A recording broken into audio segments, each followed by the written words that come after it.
Alright, hello everybody. Hey Yakovo.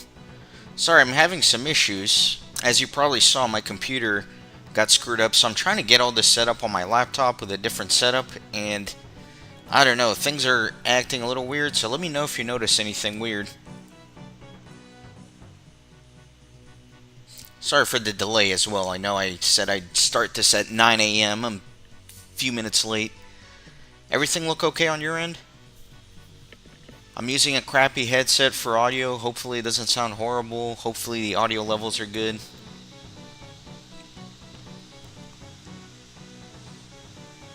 I think what I'm going to do is I'll probably do agility pyramid for a little bit.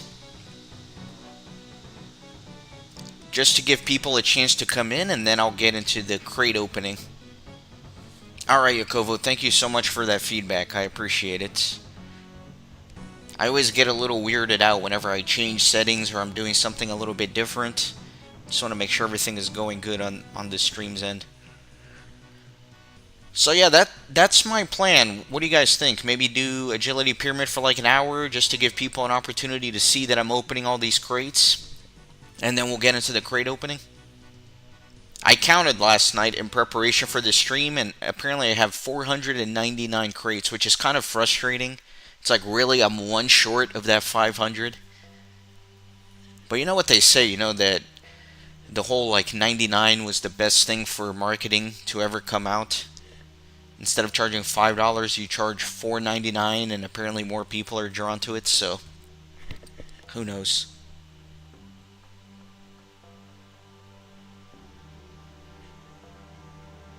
Alright, well, I'm just loitering. Let me actually get some stuff here.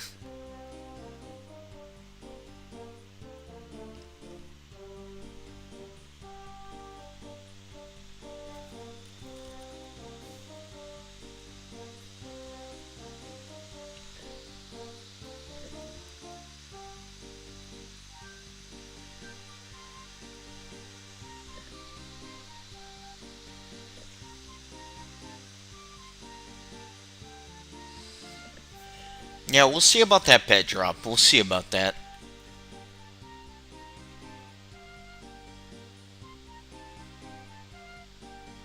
Oh, you know what? Is the chat popping up on the screen? I'm not seeing it. Oh, I see it. You're down at the bottom. Let me change that.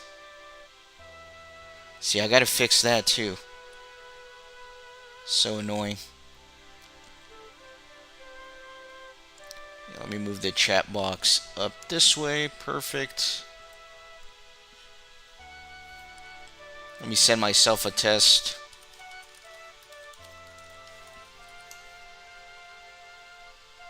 Okay, there you go. Now it's correct. Appreciate you guys bearing with me. So, I just kind of briefly got this laptop set up for the streaming. Again, I'm using the crappy headset, but I think next time I should get my actual microphone that I normally use set up with the laptop so that it'll at least sound better. On your end, it should essentially look exactly the same as when I stream from my computer. The only thing I can't really do from the laptop is like Lord of the Rings Online and some of the more intense games, but once I get the laptop fully set up, then I should be able to stream as normal.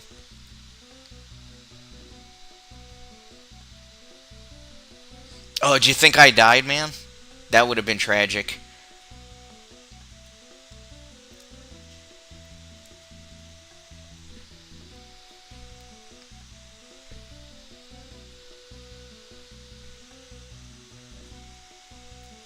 I think also, before I fully get going here, I should probably put a little notification up on the screen, right? Because people are going to come in here expecting crate opening, and I want to let them know that I'll be doing that at a specific time.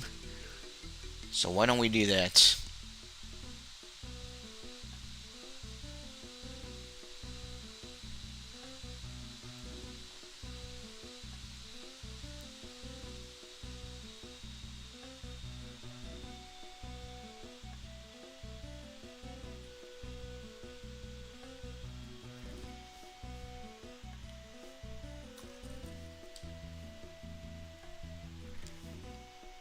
Alright, hold on, Lumberjack. I'm trying to get set up.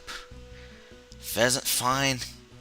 God, I just can't get going. I keep getting distracted by all these things. I'm like trying to get stuff set up on the stream and then random events and whatever. Alright, 4 tails. What do we got here? That looks like 4 to me.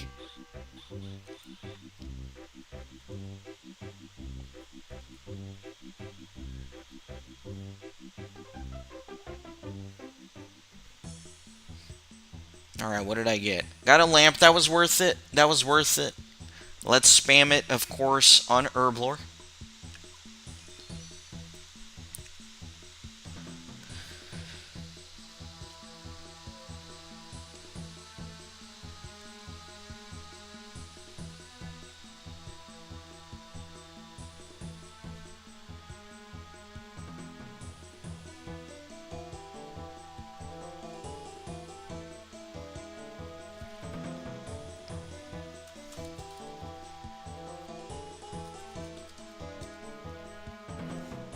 Let's go with 1030.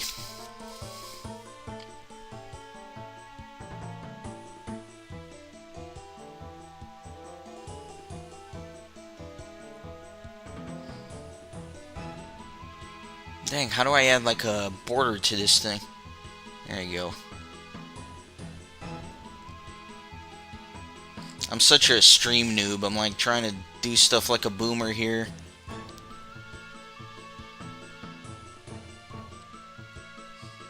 Really should have gotten all this figured out before hopping on here. I apologize.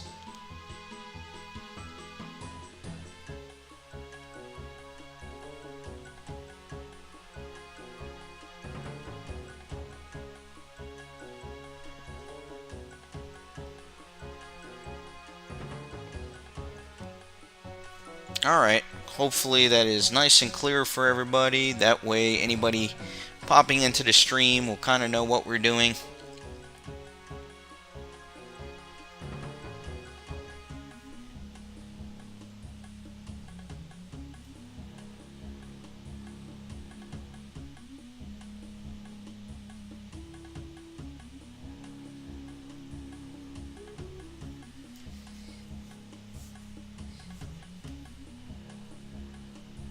Alright, we're finally ready. My God, all that work.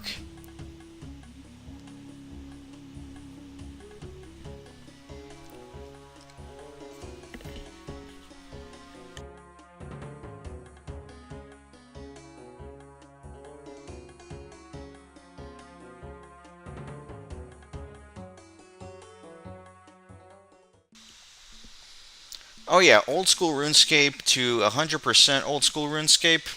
That is a lifetime project. Lotro is huge, but it's manageable. It's something doable. I always joke that in order to 100% Old School RuneScape is going to be a generational effort, right? So I'm going to pass this project on to my children when they're born. They're going to have to take up the mantle one day and continue the series.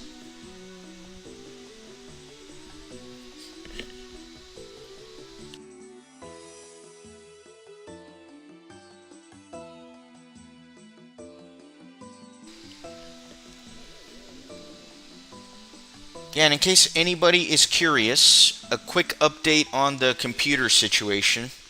I did reach out to the manufacturer, and they are going to send me all of the materials necessary for me to pack it up and ship it to them. So like a crate and packing material so the components don't come loose and all that. So that's what we're waiting on there. But I did reach out to them, and they're going to start taking care of it, so that's good news. The bad news, as always, is that that'll take some time. But the other problem is the company is based out of Florida, and Florida is getting absolutely hammered by that hurricane right now, so there's some delays regarding that. So, shout out to all the Floridians out there. Hope you guys stay safe. It looks pretty bad.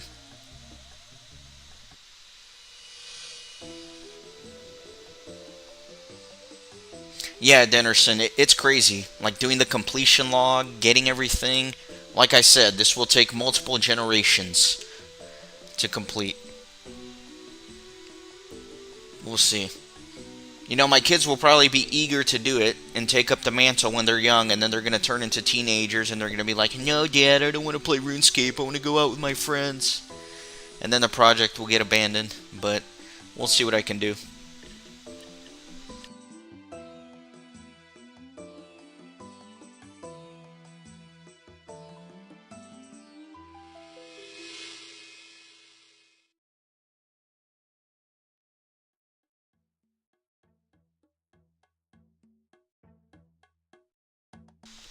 Dang, you know what? Since I'm using the laptop, my plugins for RuneLight are different. Does anybody remember the name of the plugin that shows the number of uses left on the water skin? Because I completely forgot to fill them up, too, is the other thing. Dang it. I wonder if I can fill it up on the barrel. I doubt it.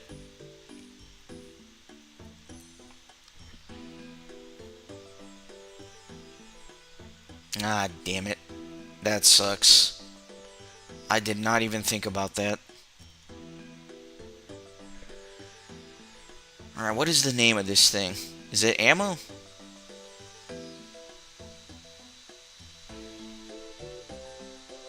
That is definitely not it.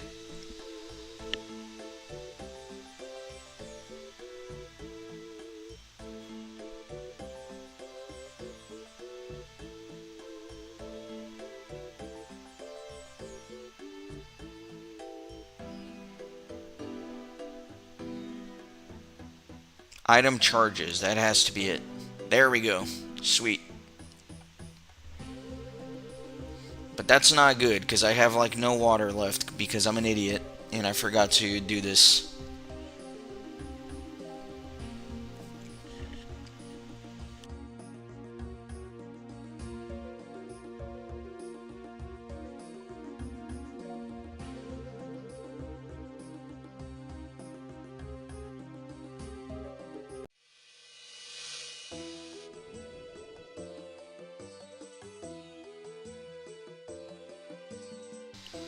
You guys are like way too patient with me. I'm like noobing it up over here. I can't get started. Just being stupid. And yet here you all remain. I'm hoping there's some water here.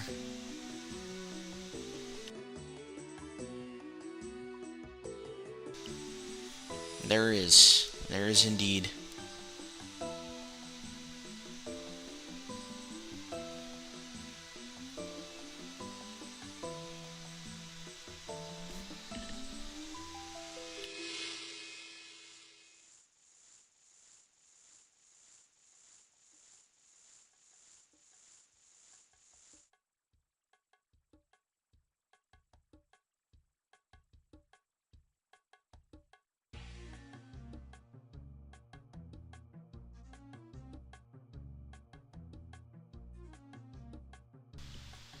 You know, I probably didn't need to bring all these water skins if I'm only going to be doing this for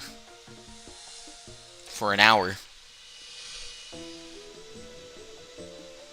In fact, it's better if I don't, just because I can have more run energy.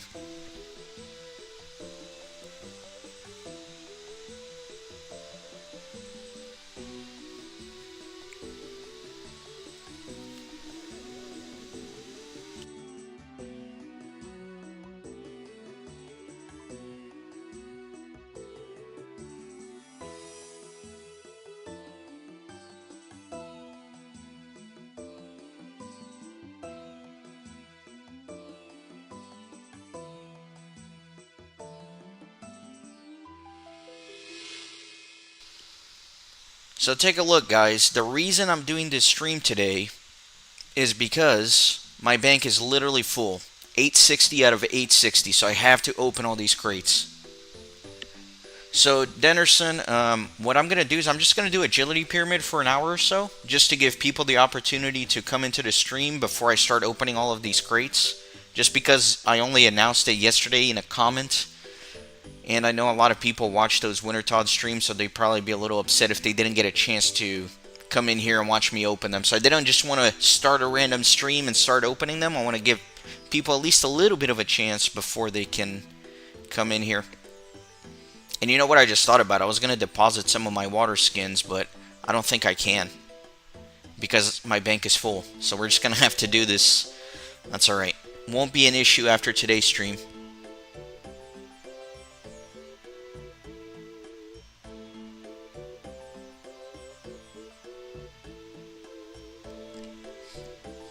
Dennerson, I don't need food because my agility is 76, and at 75 agility, you do not fail any obstacles, and so I will not be taking any damage at all from Agility Pyramid. You can buy more bank slots? I had no idea.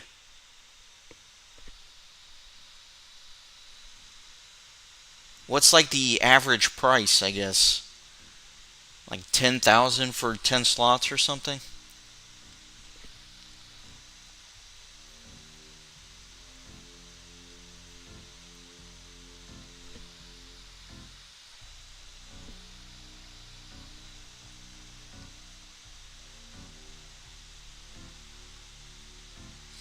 Yeah, the only way I can take damage in Agility Pyramid is with the sliding blocks. If you don't time those right, then they can push you off. But that only does like 8 damage or something. 5 million for 40 slots. See, I wonder how that affects my no shop rule, though. Like, am I allowed to buy bank slots? We'll have to decide. I feel like that's a good exception. We're gonna have to do some walking laps as my run energy restores here. I keep meaning to make like an official rules manual for my no shop rule. And I always put it off, but this might be a good time to do it, you know, with my computer in repair and all that.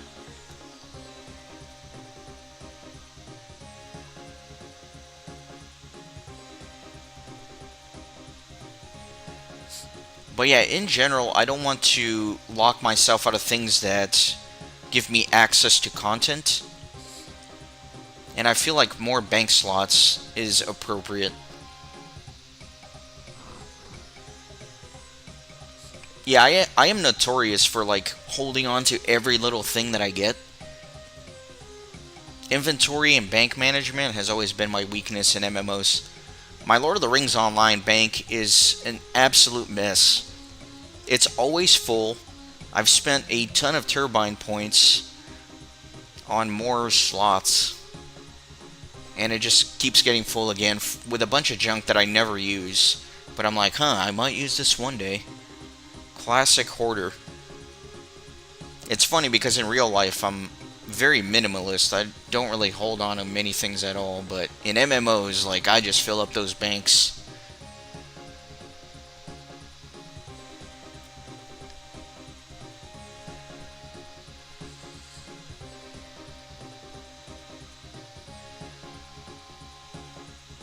Akatsuki, are you like in the middle of nowhere or something?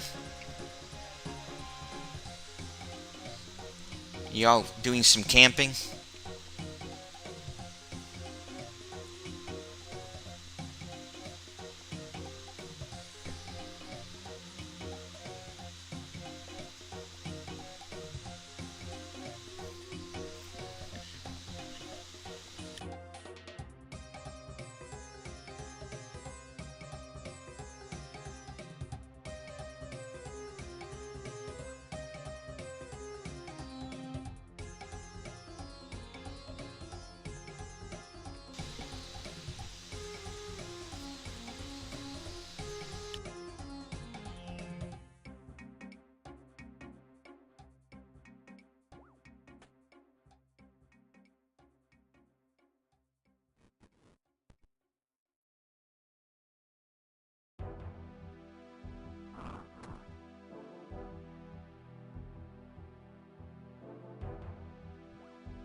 Man, I am glad that at the very least I can stream Old School RuneScape from the laptop while the computer is repairing.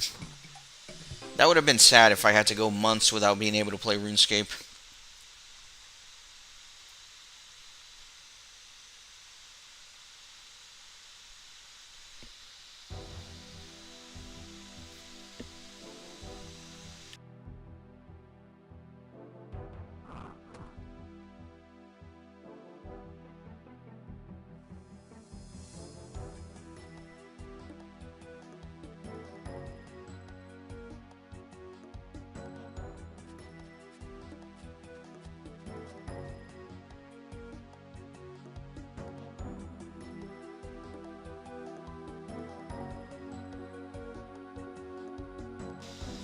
I also did not think at all how long it will take to open 499 crates. I wonder if that's like a very time consuming thing. Because I know you can't get a full inventory and open it, since you could potentially get more items from a crate than a single slot.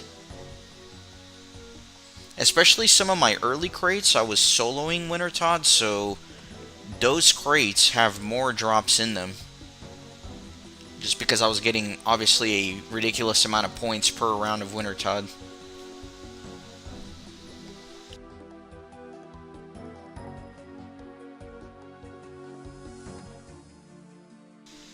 I think the item that I most want from the crate is not the pets or anything like that. I think I really want that dragon axe.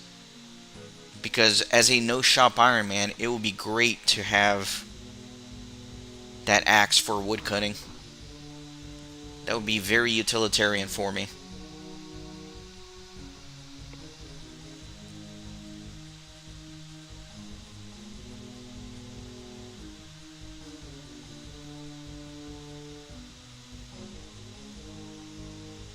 I'm almost tempted to do one more round. One more round of Wintertodt to make it a nice even 500 crates.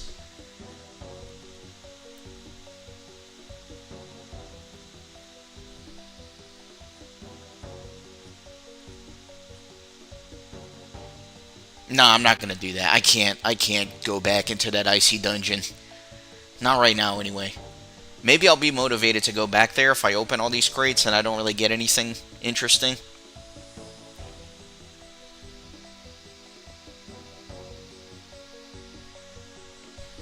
Oh, Cam, you have got me mistaken, sir. I do not love this pyramid at all. I despise it. However, I recognize that I need to constantly be working on my agility. So it's whenever I have like a couple hours that I don't really know what to stream specifically, I'll come here and do a little bit of agility pyramid, just so I can do it in small doses so I don't get overwhelmed and annoyed by it. Plus, this is a reasonable money-making method for my no-shop Ironman, right? My agility level is at 76. And looks like another 6 hours or so of agility pyramid, and it'll be 77. I say this every time I do agility pyramid, but the good thing about agility pyramid is that there are 3 angles to it for me. So number 1 is the agility level. You're getting some agility experiment, right? Experience. And then there is the component of money. As a no-shop Ironman, this is decent money for me. As you can see, this whole 700k stack is all from agility pyramid. And the third component is that this is essentially the best way for you to get the giant squirrel agility pet. So that's why I do agility pyramid.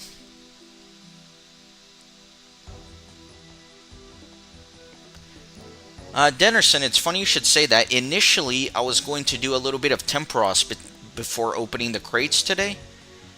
But since my bank is full, like I can't get any of the Tempros rewards. But yes, to answer your question, I have done a lot of Tempros already. You can check my playlist for some Tempros episodes, or you can check the live playlist for some of the live streams I did with those. I got very lucky. I already have the Tempros pet. That dropped pretty easily and quickly for me. I also have the fish barrel, so I already got some good drops from Tempros. I do need to go back and do more though. One of the good things for Tempros for my no-shop Ironman is the oak planks that drop. That really helps with doing construction stuff.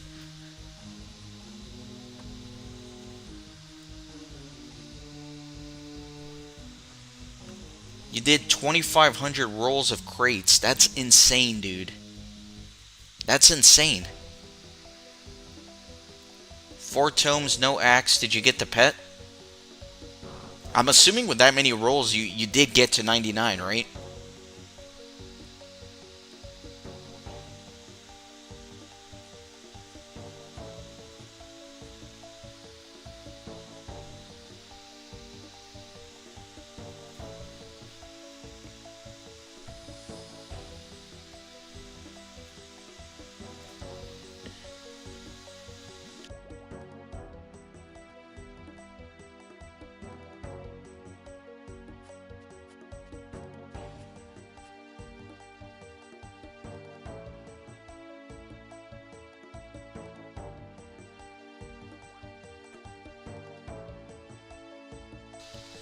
Yeah, Akatsuki, you were smart.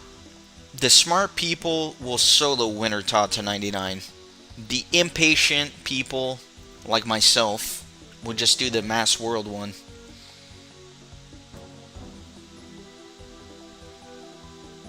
Yeah, like I said, if you remember, initially I was doing solo runs of Wintertodt. But then I was just like, you know what? I'm just gonna I'm gonna do the Mass World. And you know, I had it completely backwards too. The reason I did Mass instead of solo is because I thought it would be a little bit more chill, more relaxed. But you mentioned that it's more AFK when you solo, and I think you are definitely right about that. I just kind of assumed that if you're soloing, it takes more concentration, but I never really thought about it.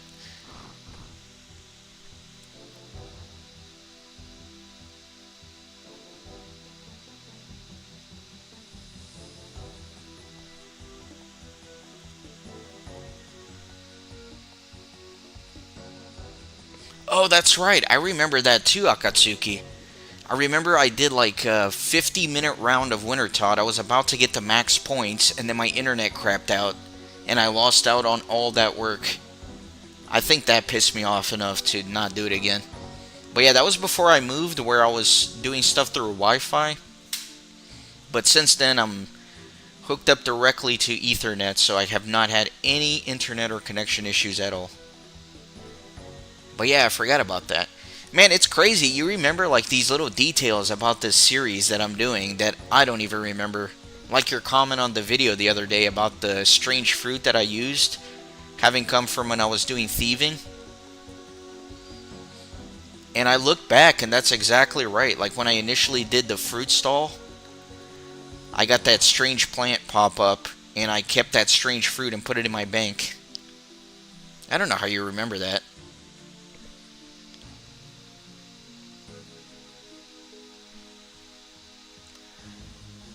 Oh, Cam, you're working on Strength and Slayer? That's pretty exciting. You're gonna get that 99 strength. That's sick.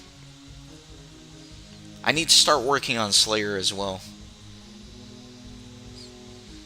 I was trying to think the other day how to handle some of these tougher quests. Like I've done pretty much all of the free-to-play quests except Prince Ali Rescue. Because for me to get the skirt for that quest, I have to kill some very high-level monsters for the drop. So that's going to get put off for a while. So the only other one left is Dragon Slayer, right? So I was trying to think, like, how much should I level up for Dragon Slayer before doing it? Because I don't want to be cheap, right? Like, I don't want to be, like, super over-leveled for it.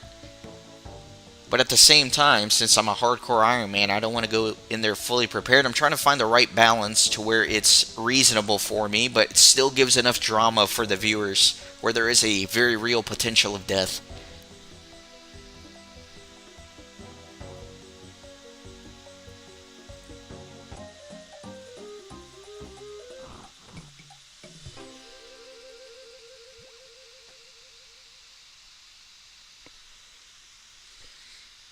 Yeah, Slayer seems like a lot of fun. I think for me, it's not going to be as beneficial, right? Because you're doing Slayer and you can sell the loot that you're getting and it makes you a lot of money. But since I can't really sell anything I get, then it's not going to be as interesting.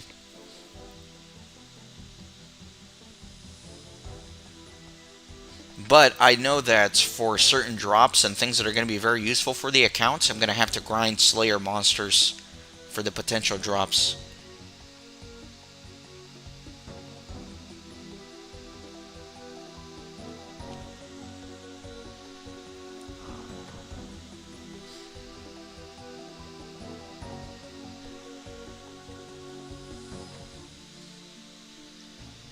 That's nice, Akatsuki. When I was a kid and like a teenager, my memory was exceptional. Like, I literally remembered everything. It was kind of spooky. And then I think at some point, I guess when I was going through college and all my education, my brain like rewired. It was like I can't hold on to all this random information. With all this new information coming in, I have to restructure myself to deal with information more efficiently. And then I lost my ability to remember random little things.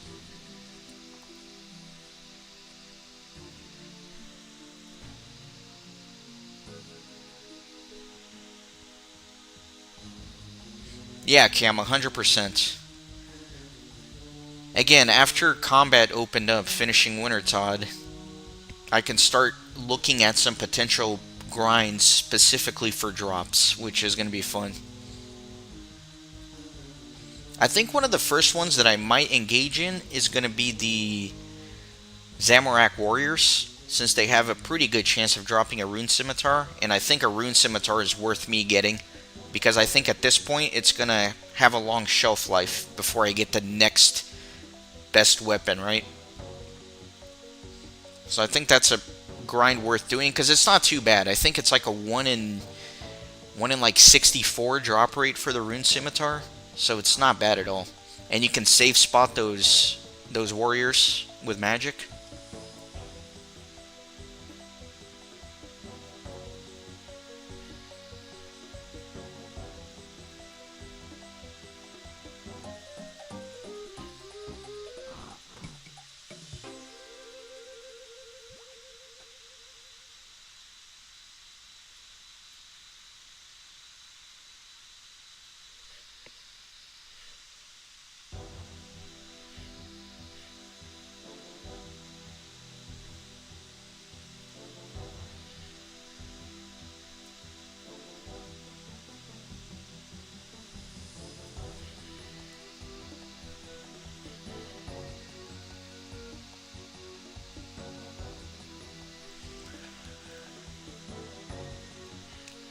Yeah, Cam. I was actually brainstorming. Like I said, I have been meaning to write down all these rules into a manual and all that. And although I haven't done that, I have brainstormed a lot.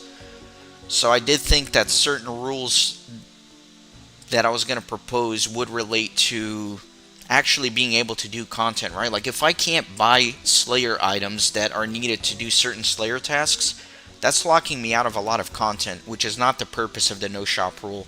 So I was thinking about having rules for that. Either way, when I do write everything down, before I adopt the rules, I'm definitely going to put it up to a vote, right? Because I don't want it to be unfair. I want everybody to have a say in it. I want, if people think that something is not fair or right, I want them to be able to voice that concern, and we can have a discussion regarding that. And then anytime moving forward when I want to propose a rule change or a new rule or something like that, I want to make sure I get it ratified by the viewers too.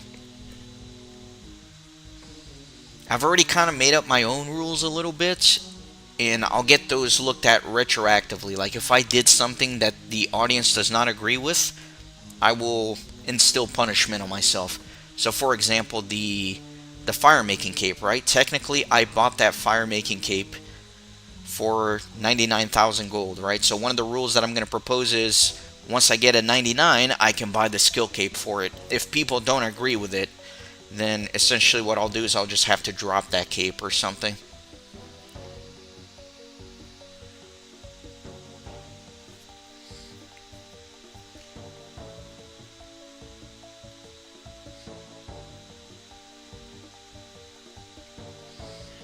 Another one that I was going to propose is something like an item that is strictly locked behind a quest that can only be obtained by buying after you complete a quest, that I might be able to buy those. For example, like the barrel gloves after you do Recipe for Disaster or whatever the quest is. Anyway, I'll get all this written down and then I'll make an announcement regarding it, and then you guys can vote on it. I don't want you guys to be yes men though. I know we have good rapport here, and you guys want to make things fun for me, but I need some counterbalance to my ideas, right? I need people to push back a little bit if it doesn't make sense.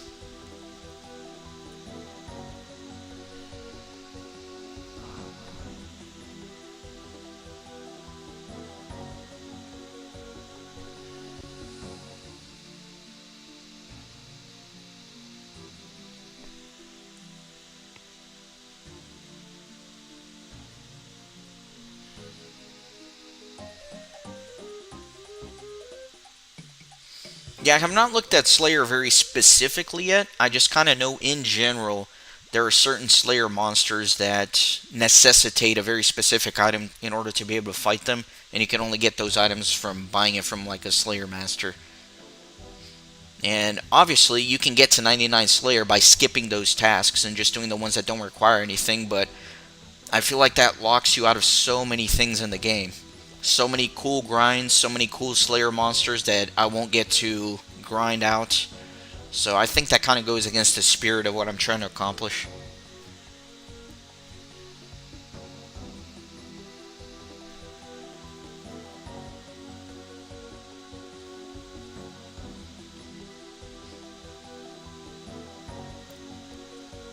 The other rule that I kind of already made on myself, you guys may remember when I was doing the fishing trawler, I purchased a couple of items from the guide that are specifically used only for that mini game. So I bought the item, I used it for the mini game, and then I dropped the item when I was done grinding fishing trawler. Even though you didn't need those items, it kind of enhanced the experience of the mini game a little bit.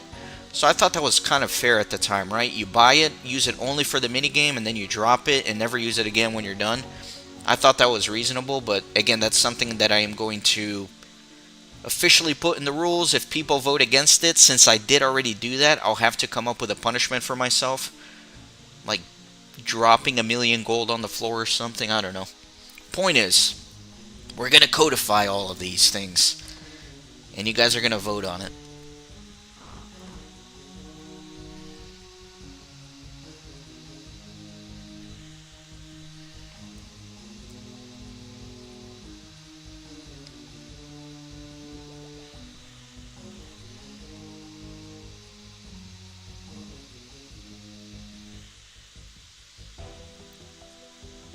Yeah, yeah. I mean, the thing is, I thought about the barrel gloves, and since you are buying it, initially my gut instinct was like, no, I shouldn't buy it. But then I thought, well, it's something very specific, locked behind a pretty high level quest, and it's such a staple of old school RuneScape, right? Like the barrel gloves is like a milestone for any player, and it just seems silly to prevent myself from being able to engage with that.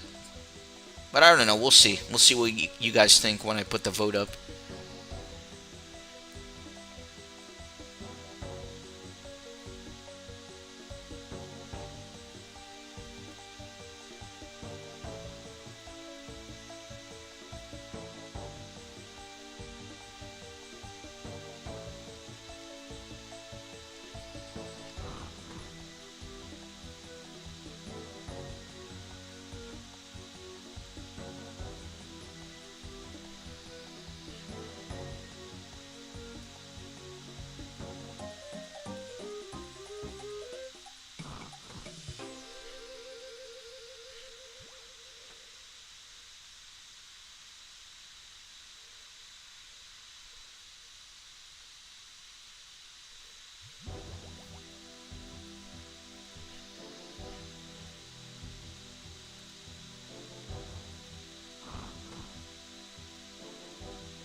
I saw that with the new update, they added a Herblore minigame, which I'm super stoked about, right? Because ever since I started this account, I've always had Herblore in the back of my mind as like the nightmare skill.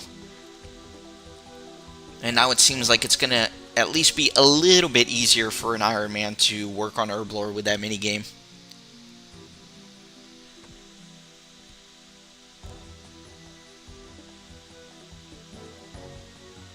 Akatsuki, are you able to see the caption at the bottom of the stream? On my end, I think I put it up. It says opening crates at 10:30 Eastern. I don't know if, I mean, you should be able to see that. But that's in about 36 minutes.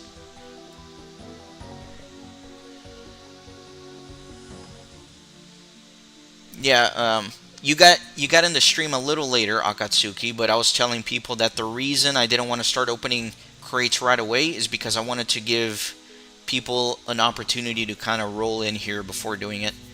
And you're the perfect example, right? You weren't here at the start.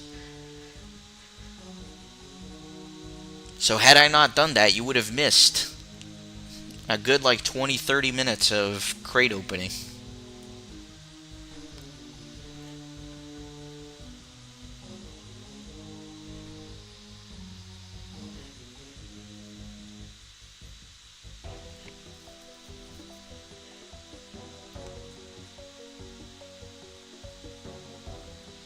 I didn't do a very good announcement for it. I just made a comment on the video for the series that went up yesterday, but not many people watched it. They never do, right? My Old School RuneScape videos get like 40 views. But the reason I'm kind of hurrying with the crate, initially I wanted to announce it with plenty of warning and plenty of time, but the problem is my bank is full, so I have to open the crates before I can do anything else in the game. Initially, I wanted to do more Herblore stuff, get my Herblore higher, do more quests that give Herblore experience and all that kind of stuff. But since the bank is full, like, I really can't do anything at this point until I open those crates. So whether I want it or not, whether I want to put it off and get my Herblore higher before doing it, I just can't anymore. Impossible. Bank is full.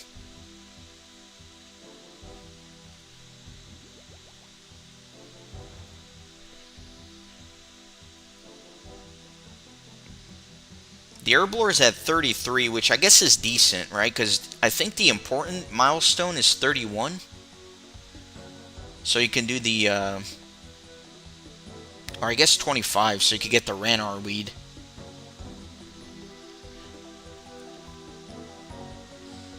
So yeah, not ideal 33 for opening the crates, but I think that's good enough.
Can we get 2 pets in one stream, boys? Imagine getting the giant squirrel here and then opening my crates and getting the phoenix.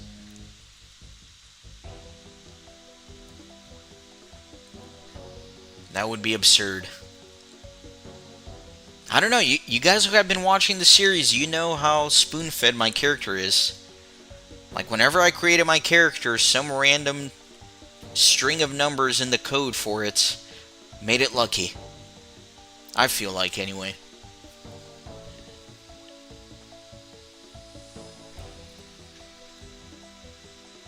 I've had some pretty annoying luck so far.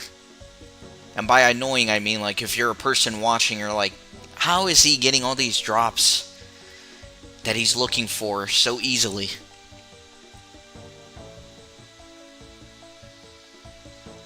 How have I grinded Tempros for hundreds of hours and he gets it like 5 hours in? The pet, that is.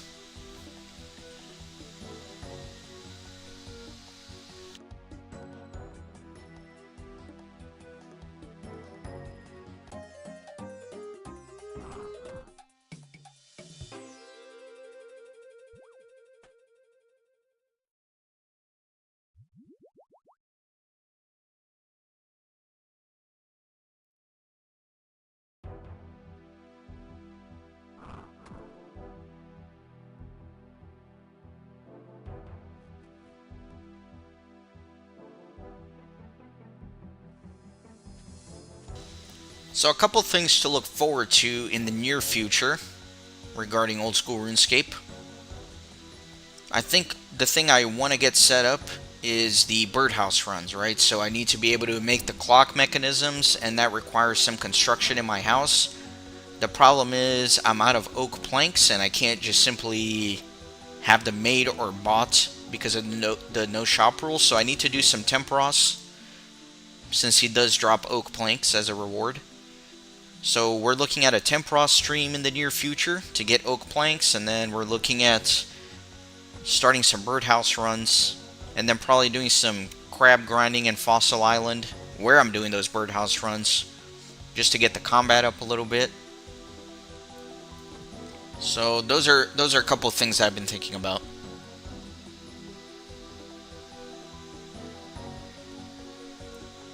Oh yeah, that stale baguette, man. That was crazy. The fact that I didn't recognize it must make it that much more infuriating to people watching.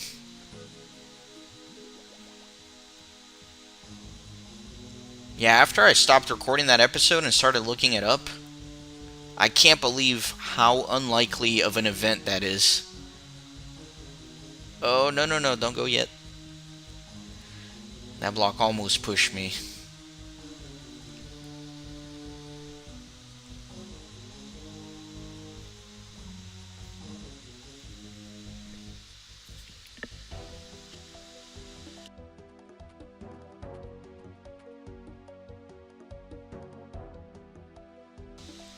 See, if I was smart, I would market my videos a little bit better. I'm like obsessed with having an organized title, but if I was smart, at least with that baguette episode, I would have titled it something in relation to the stale baguette.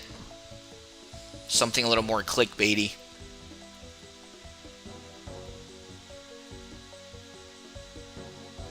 I've thought about altering my YouTube strategy a little bit, in terms of doing a little bit more clickbaity titles for my videos, and then after about a week or so, like the initial week, retitling them to the more organized version of the title.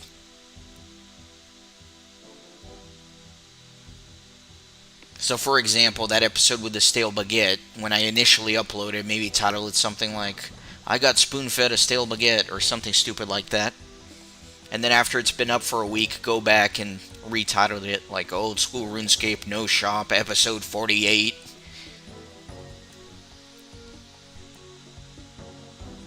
Maybe I'll do that. It just really irks me. I hate clickbait thumbnails and titles. I hate it. But I feel like you kind of have to, or your videos just get buried.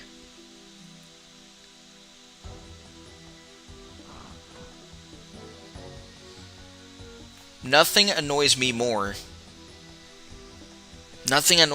than opening up my YouTube homepage and seeing a bunch of videos with giant bolded caption on the thumbnail saying, "It's over." Like, that's such a trope. Everything is over. Every video that you see on YouTube, the thumbnail is just big bold red caption, "It's over." And everybody clicks on those. Those get like hundreds of thousands and millions of views. I guarantee you, if I re-uploaded that episode from this series, where I read through all the dialogue in the Stronghold of Security, the most boring episode ever, if I titled that, "It's over," and I had like a little open mouth Old School RuneScape emoji, that would get a ton of views, comparatively speaking.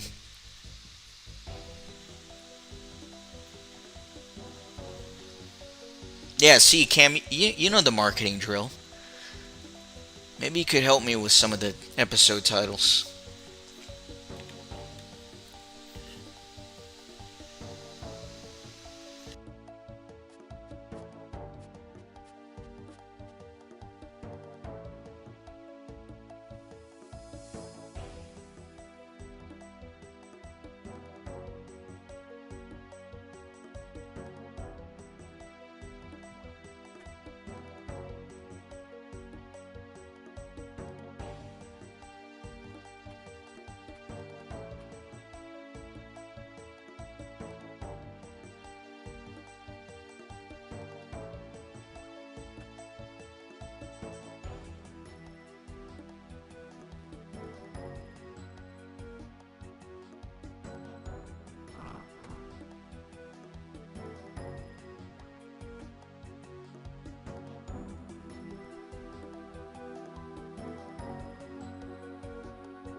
You know, the more I think about it, the more I'm convinced that I should try that. the slightly clickbaity title for the first week and then change it back. I think I might run a test. I might do that in like for a few episodes and see if there's a significant difference in the watch and the metrics.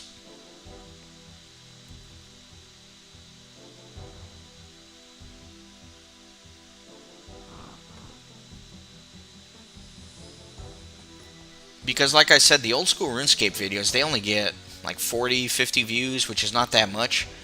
And I know for sure there are more people who would be interested in the series, they're just not getting exposed to it. So trying to improve the exposure a little bit might bring it to some more people.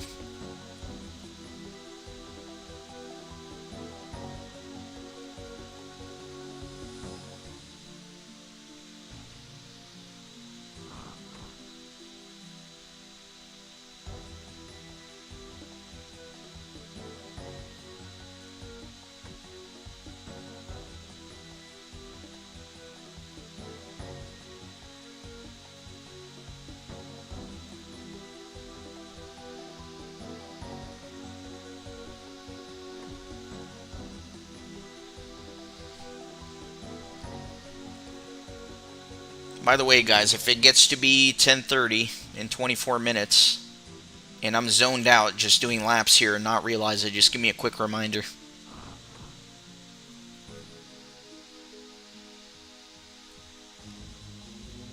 I never say I deserve more of anything.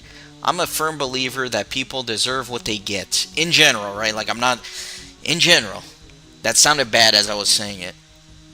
Of course, the little baby with cancer does not deserve that, but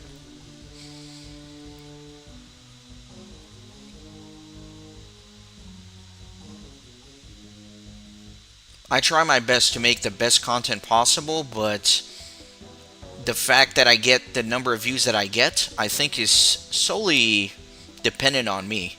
I mean, there are factors beyond my control, but I do think that if I were doing things different, my view count would be different as well. I do take responsibility for the viewership, so I appreciate when people say I deserve more views because it implies that they really enjoy my content. But I respectfully disagree. I think I deserve the views that I get.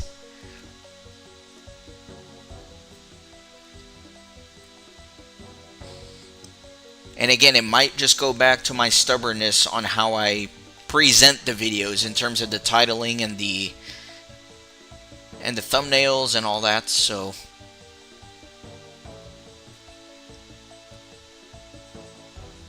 my unwillingness to make it a little bit more marketing friendly. Oh no, I didn't sell the pyramids, so I couldn't get the other one. You know what? I'm just gonna drop a water skin. Oh no, you can't go backwards. Ah, that's annoying.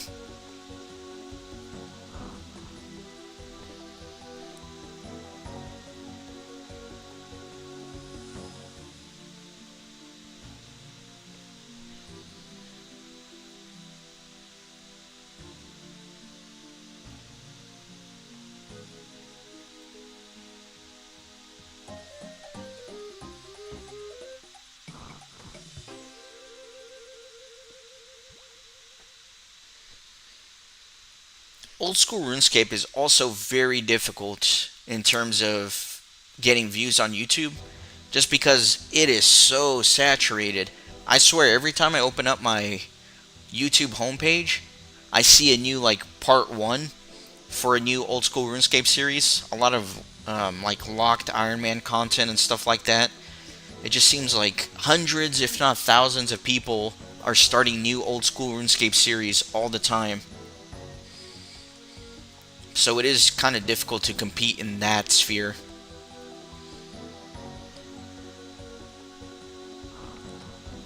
So if you search Old School RuneScape on YouTube, you're going to see just hundreds of part ones to a really cool series, right? I'm not saying that they're not as good as mine or whatever. That's the problem. They are really entertaining and really interesting.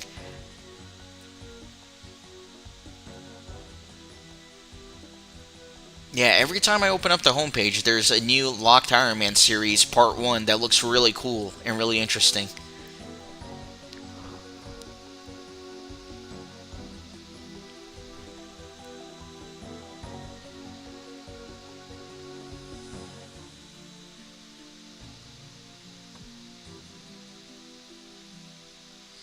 Yeah, I think my niche is very unique, Dennerson. It's very like slow paced, literally reading all the dialogue, trying to explore everything. Not many people are doing that at all. Most of the content is pretty heavily edited, and I understand that my niche is very weird because not many people have the patience for it. I get that, but it's just always been my style, and I'm glad to have at least a little small audience that enjoys it. Akatsuki, you're gonna have to share that route eventually,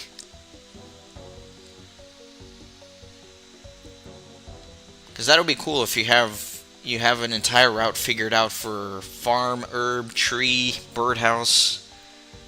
That'll be efficient.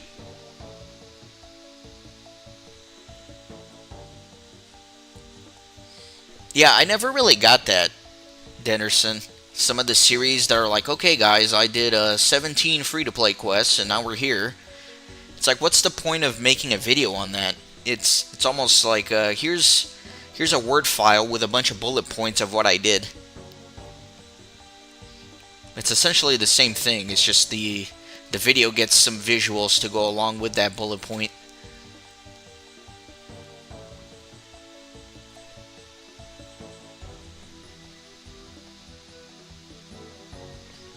Yes, I have, Akatsuki. I think that's going to be important for me to incorporate in my streams as well, just to get the seaweed, right? Because that's going to be very important for my crafting.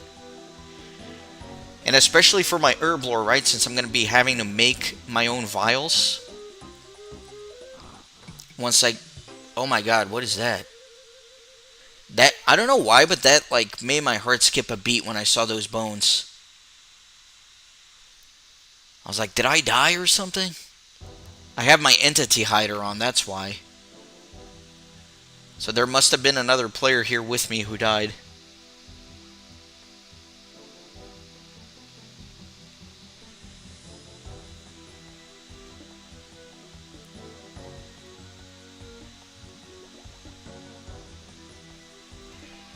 Recipe for disaster in 15 minutes? That's pretty crazy.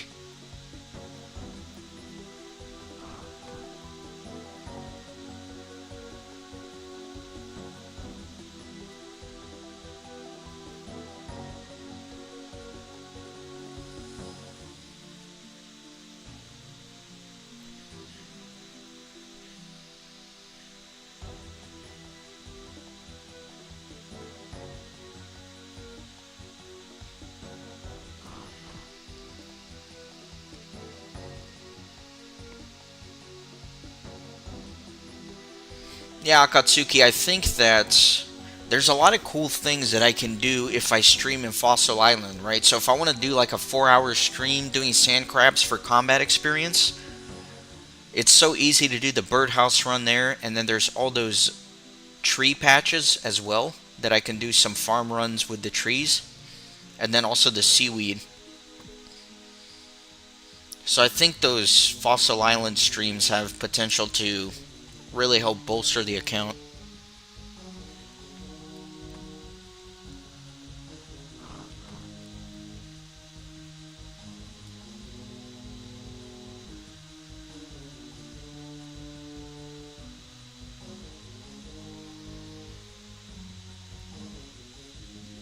I will say I'm not a fan of doing runs because it feels like I just can't get focused on something. Like even when I was doing Wintertodt and I was breaking it up with the farm runs, I found it kind of annoying to have to do that. It just feels like it breaks the pattern, but I guess it's a necessary evil for things like birdhouse and farming.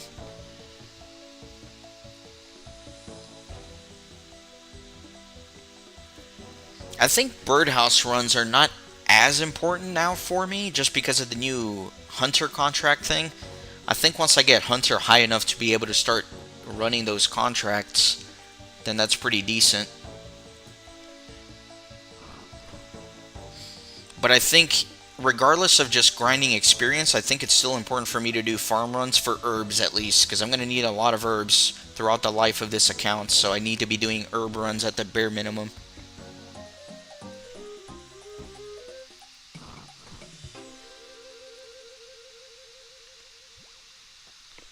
Yeah, in the beginning I didn't have the teleports, but I did get the game necklace pretty early on because I could make them pretty easily. So I did end up having the ability to teleport. Yeah, I mean, if I think back, actually, I did not even start doing farm runs from Wintertodt until I was able to make those game necklaces. Otherwise, there's just no way to make that feasible.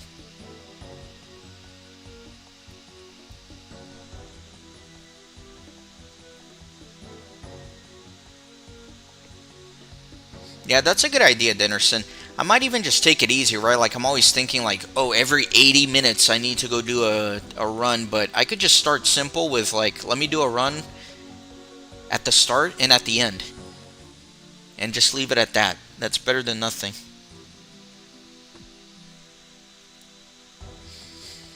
Yeah, I was trying to plan, like, what actual episode to record next for the series, and I was thinking about taking a quick little detour and doing a couple of diaries, like the Varrock Easy and the Lumbridge Easy. I was trying to see which diaries I could complete with all of the skills and quests and stuff that I have currently already done.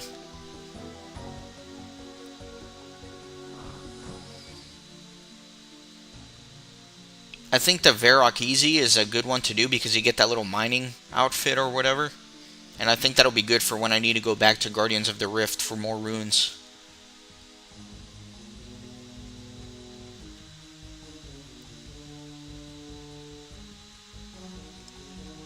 I also want to get all the quests done for Guardians of the Rift that allow you to make every possible rune, especially the law runes. I need to get those quests done.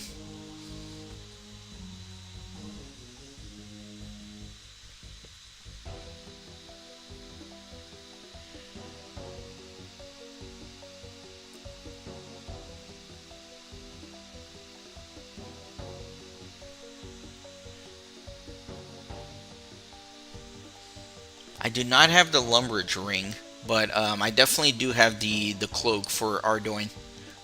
I did that pretty early on actually. The Ardoin Easy Diary. I did that pretty early on in my old school RuneScape career.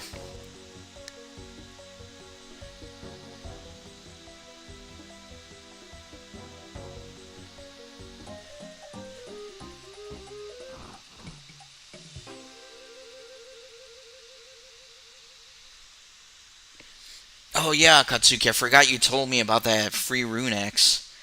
However, however, my friend, you are grossly mistaken. I do not need to do that because I am going to get spoon-fed again, and I'm going to get a dragon axe from these crates. So I will not need a rune axe because I'll have one better.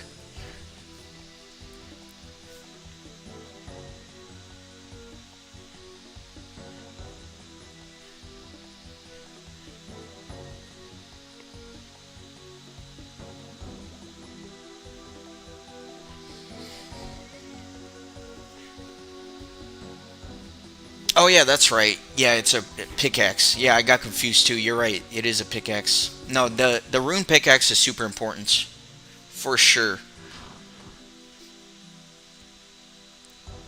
Again, especially when I do Guardians of the Rift, like the difference between rune and steel is huge.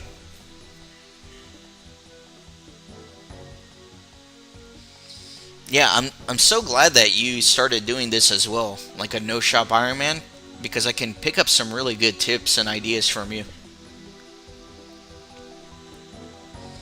Hey Lewis, welcome in. You're just in time, sir. Getting ready to start opening the crates in about 11 minutes or so.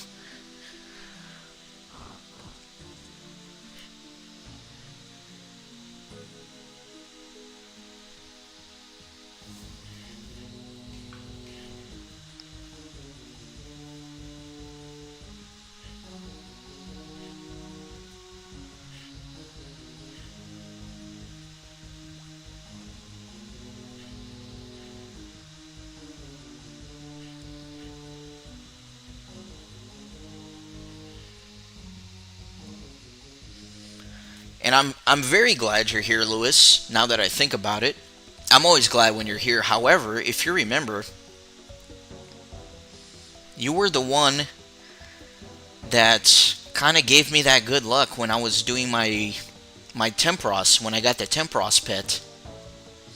I'm pretty sure it was you that even pointed it out that the pet dropped, because I was so oblivious to it. I was just like opening up all the rewards or whatever at the reward pool, and I didn't even notice I got the pet, and you had to point it out. Yes, so I am very glad to have you here for the opening of the crates.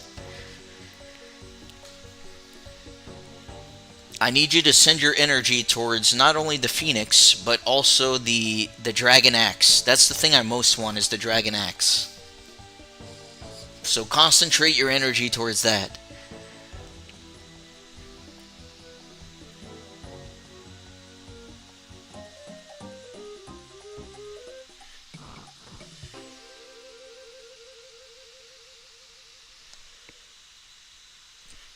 Alright, Taryn, welcome in. I am sorry that you're still stuck in Wintertodt, but you'll get to the end one day. If I did it, you can do it too. I'm going to start opening the crates in about 10 minutes or so.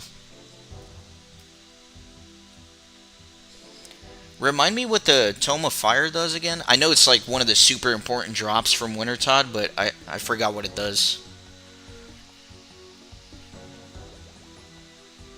Oh, close to 96. That's good. You're almost there.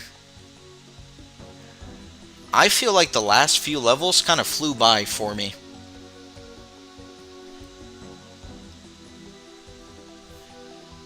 +8 magic and fire runes. So it's kind of like almost like a fire battle staff, except better.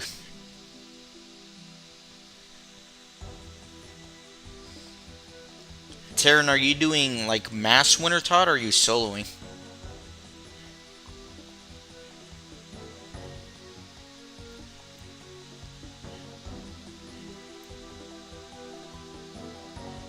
Okay. Yeah, I started doing solo, and then I just didn't have the patience for it, so I finished out doing a bunch of mass.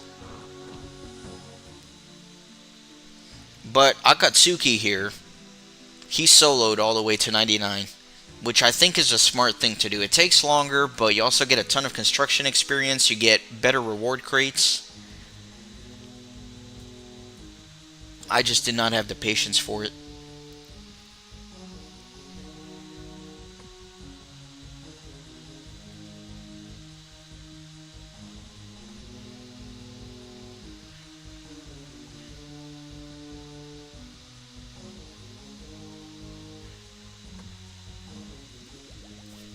You know, it's been so long since I did the solo Wintertodt, but I think it would take me anywhere between like 45 and 55 minutes to get to like the max points, which I think was like 13,500 or something. Which would give you a crate with 14 rolls inside of it. So some of the crates that I'm going to be opening do have like the big beefy solo 14 rolls inside of them, while most of the crates are just a single roll.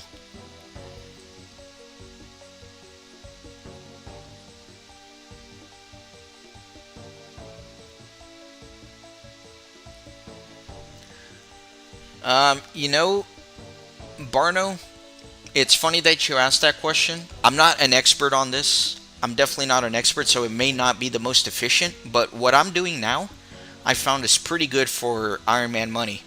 This big stack of 845k I've gotten just by doing Agility Pyramid. So I do think that Agility Pyramid is a reasonable option for making money on an Ironman account like this.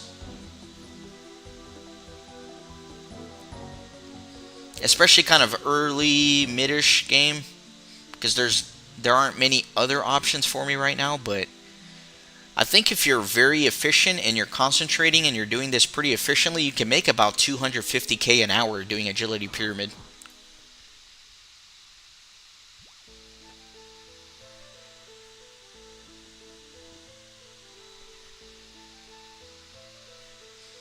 Oh yeah, and if you do your Wintertodt grind, you're going to get a lot of money from the crates, which I'm about to do in about 5 minutes. Yeah, I should probably actually start heading back. Let me do one more lap. Let's do one more lap, and then we're going to start doing those crates. Might as well turn on my run energy then.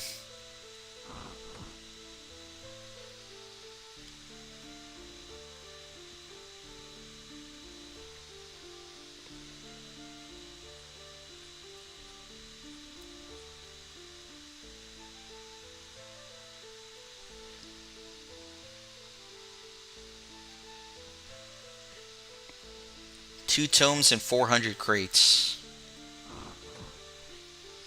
Yeah, before I start opening them, I'm gonna pull up here the Old School RuneScape wiki, just so I can look at the drop table and see the exact chance of getting whatever I'm getting. Yeah, the Dragon Axe is the rarest thing, right? Even beyond the pet.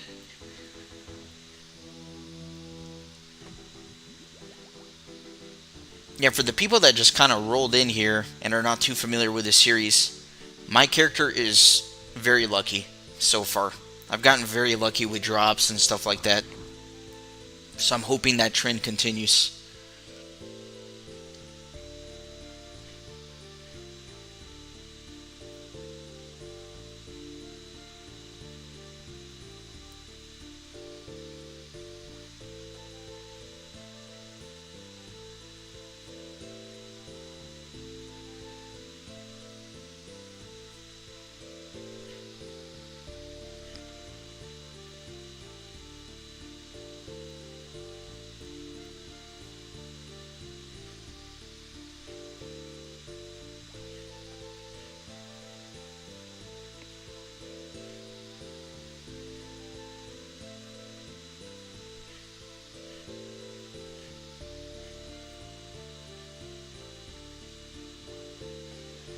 And also for the newer people here as well, I do apologize about the audio quality for my voice.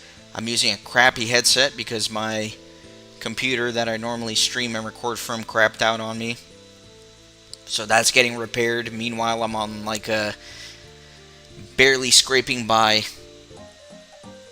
setup for streaming. Ben, that is the reward that I would like the most, for sure.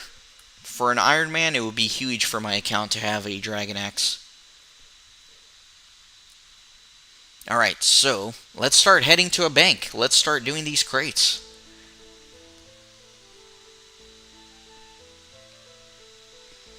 Alright, let's just open it at the bank in top of Lumbridge. I think that's a fun place to open. It's a very nostalgic place, so. Plus, it's the only place I can teleport to right now since I don't have any runes on me.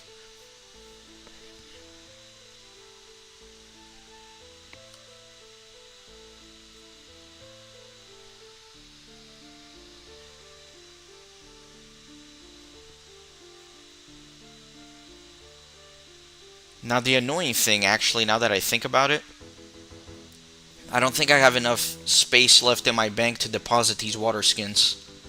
How obnoxious is that? Oh, wait a minute, I do. I guess I already had some here.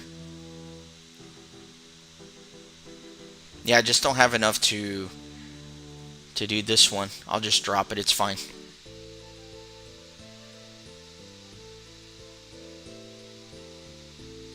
Oh, nice, Ben. Damn, you got the Dragon Axe. On the grind to 85.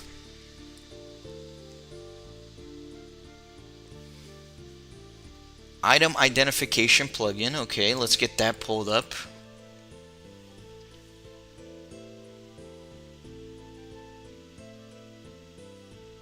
Okay, let me look at the settings here.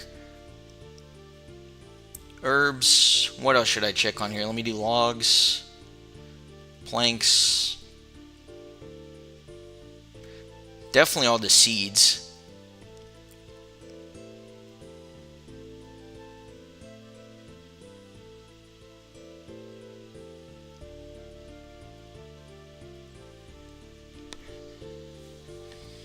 Okay, cool. Got all that, and then this will keep track, right? Once I start opening the crates, this will keep track of everything I got, I'm assuming. Because I don't have like a tab that I can put everything into.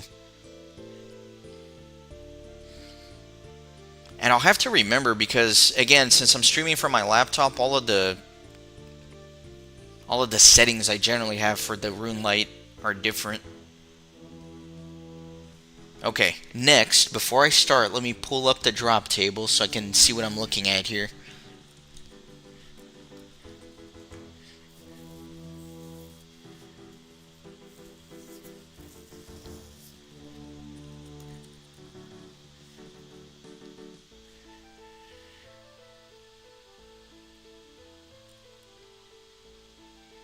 Dragon Axe, 1 in 10,000.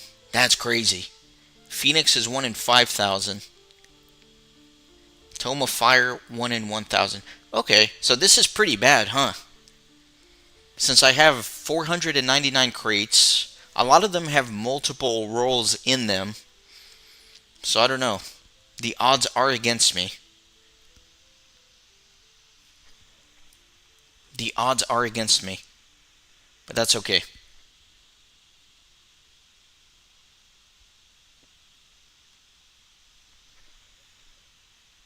Why did my music go away?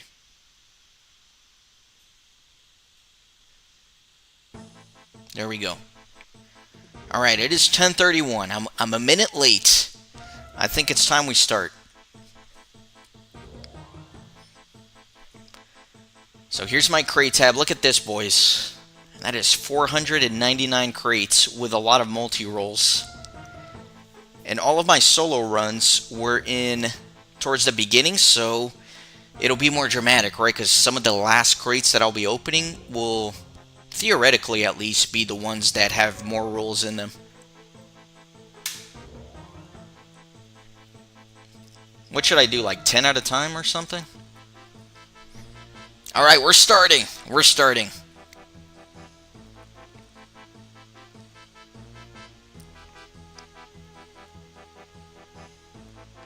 Okay, we got a Wintertodt already. I think that's pretty rare.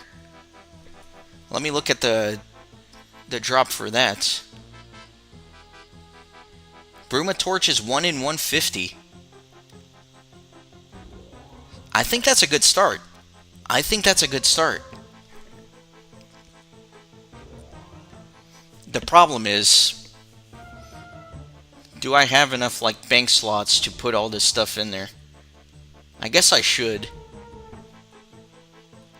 I'll organize all this later for sure, but for now I'm just gonna mass deposit stuff.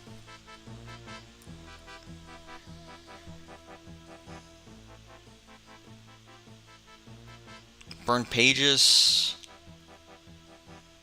What is... Oh, snape grass. Sorry, I'm a bit of a noob, so I'm gonna have to look at some of these items that are pretty... Did I get 2 Wintertodt in a row? I got 2 Wintertodt in a row. That's pretty crazy. Wow. Okay.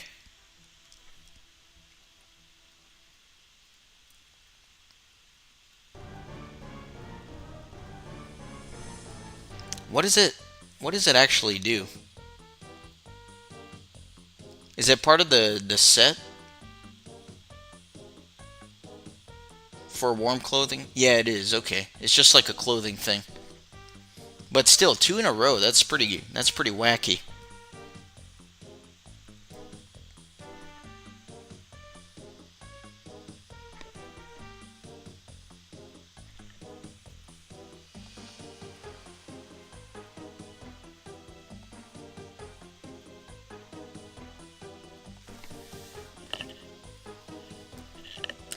Alright, Akatsuki coming in hot with the tips. Deposit all button.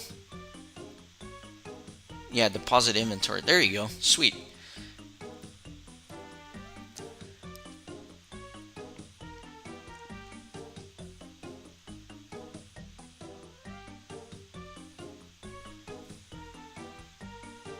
You don't have enough free spaces to open the supply crate.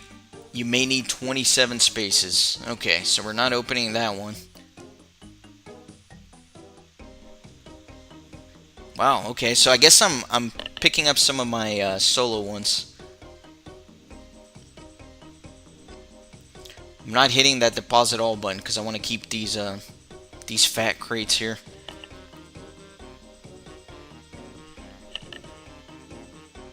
Still can't open that one. Wow, I can't open any of these three. Have to do them one at a time. Another Bruma Torch. That's getting kind of annoying now. I have 3 Bruma Torches.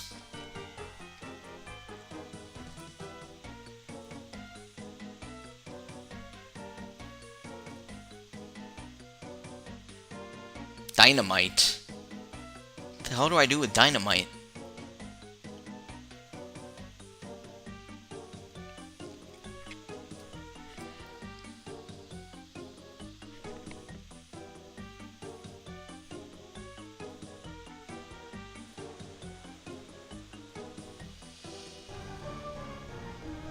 Dang it. I was trying to get that fat crate that required way too many slots.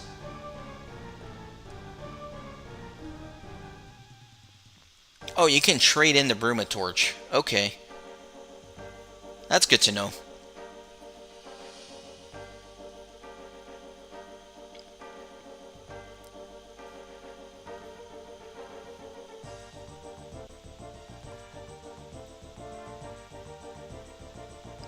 You know what? I guess I could put 10 here, and then I don't have to right click.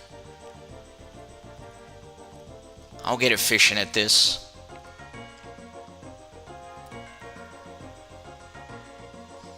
Right, so theoretically if I do that, yeah, there you go.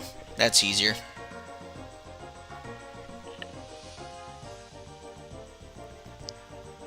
Alright, we got one of the Pyromancer outfits, the torso, and the gloves. Okay, nice.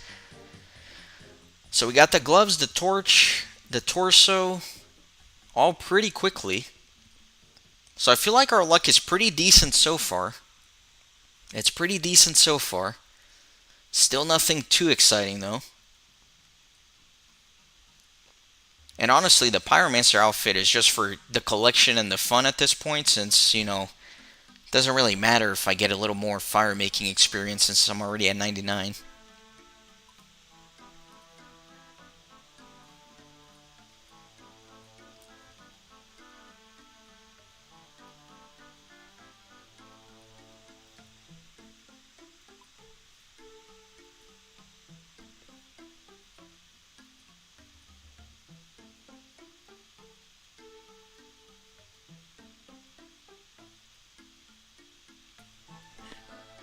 It's a lot of good resources here for my Ironman.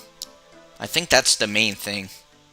Even beyond some of the rare drops, is just getting a lot of these resources that'll help me. Alright, we got the helmet, or hood.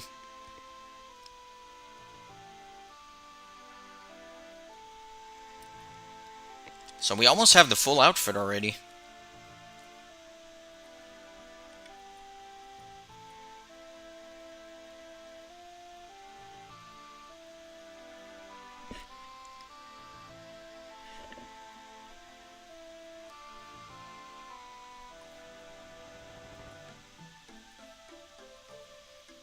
Alright, I'm getting ready for something exciting here. Getting a lot of duplicates on the Pyromancer outfit. We're kind of into this already, so now I'm starting to feel like I want, you know, either like the book, or the axe, or the pet. I'm ready for it.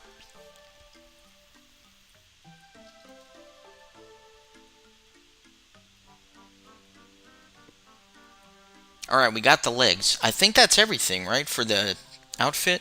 I have the gloves, I have the torch, I have the hood, the garb, the robes. I need the boots, so we still need the boots. We just need the boots.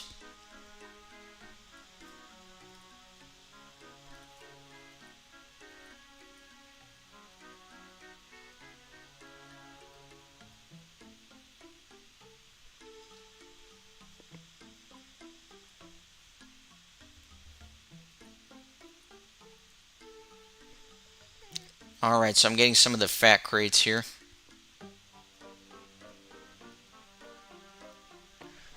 What is the dynamite for? I've been getting a lot of that. What do you do with dynamite?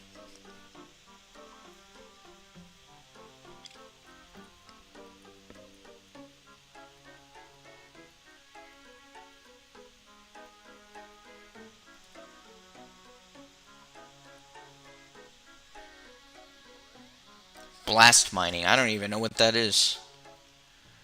I'm such a noob at this game.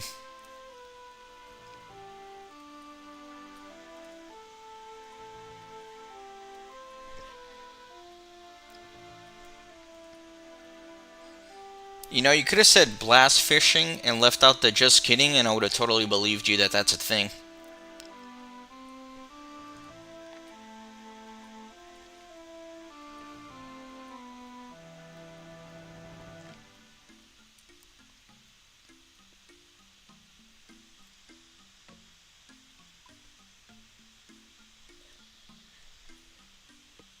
I think every 15 minutes we'll take a look at the state of things in terms of what I've gotten so far. I'll open up the little rune light thing and we can check.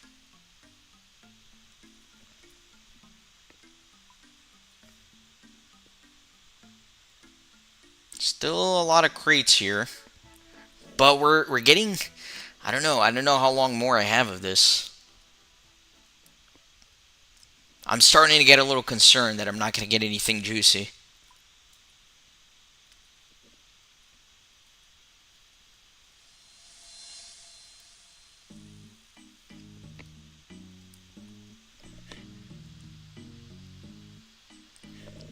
Sun Wukong, welcome in.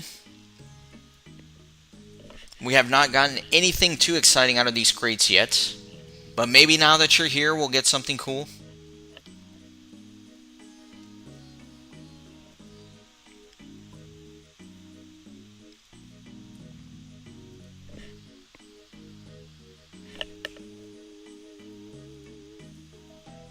You think I'm due? You think it's time something pops out of here?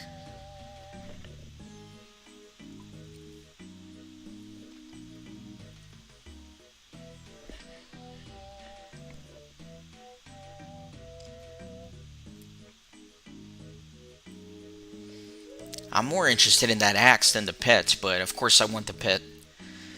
You know, the main thing is it's not even the drops that I'm interested in.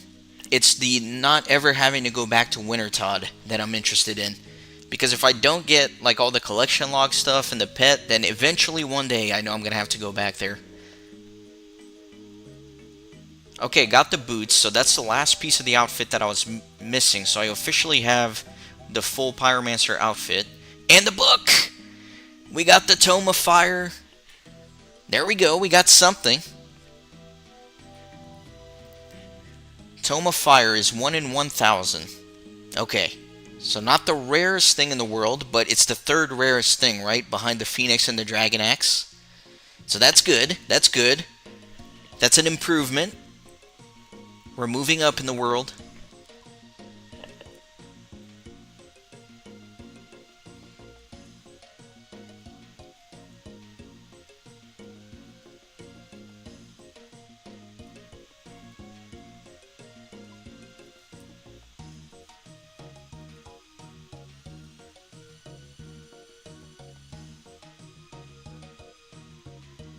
Just need that axe and that pet now. That's all we need.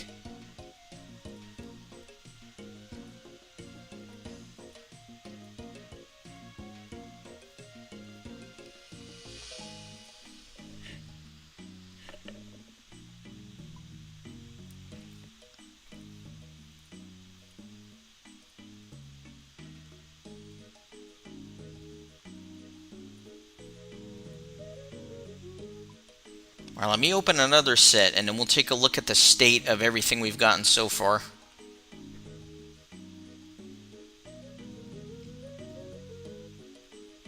Getting lots of duplicate outfit pieces. Alright, let me look at the rune light thing. Okay. So we've gotten about 6.57 million worth of stuff. 32 Ranar seeds. 18 Snapdragons, that's pretty good. Of course, the Tome. And then all those duplicate Pyromancer pieces. Alright, pretty decent, I think.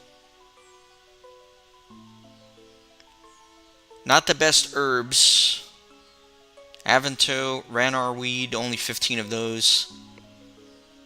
Okay, that's kind of where we are right now. Let's keep going.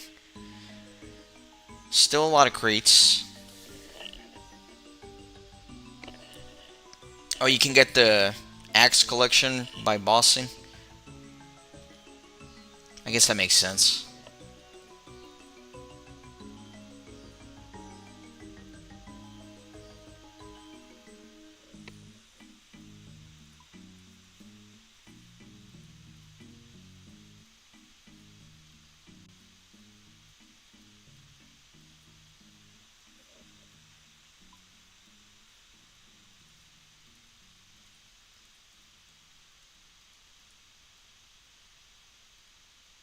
Man, is this normal? Like all these duplicates for the Pyromancer outfit?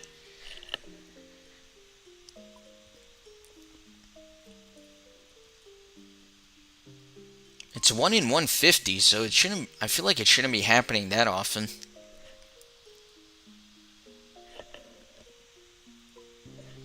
Lewis, no Phoenix yet, man. I need you to send your energy.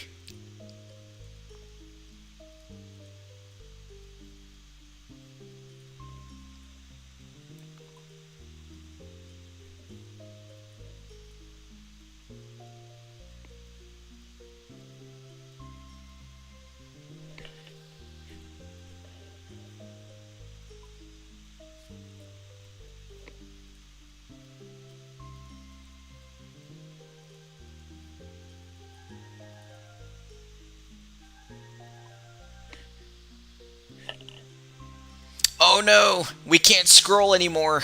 These are the last of my crates. Oh no, that's bad. I'm getting paranoid now.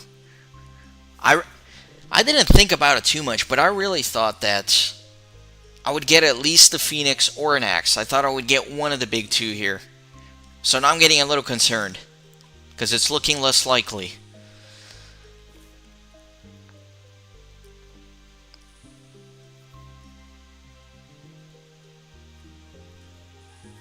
But like I said, the big crates with multiple rolls in there are kind of getting left towards the end.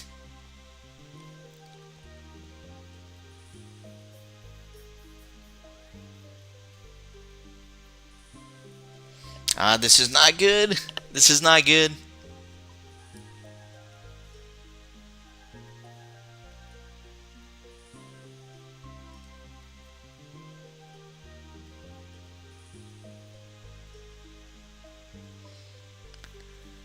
Oh man, it's so sad watching these crates dwindle.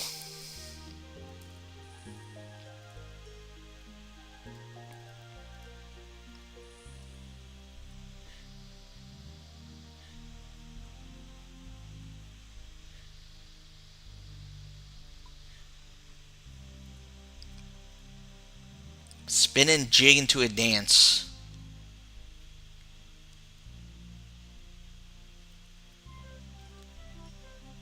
Okay.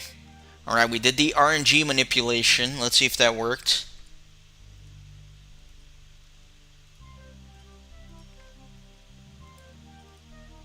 No. The RNG manip, no go.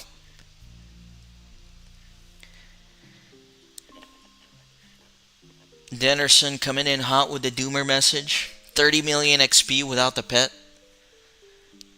Looks like I might be a victim of that as well.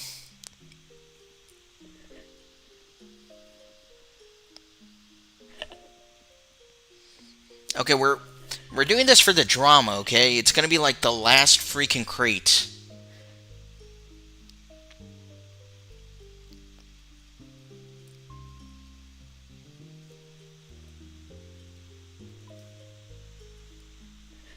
It's not fun if it's like the first crate you open, you already got everything you need. What's the fun in that?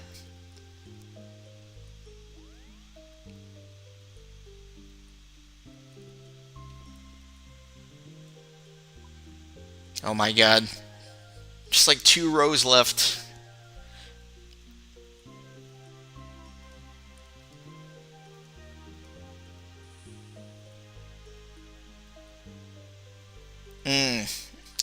Not good.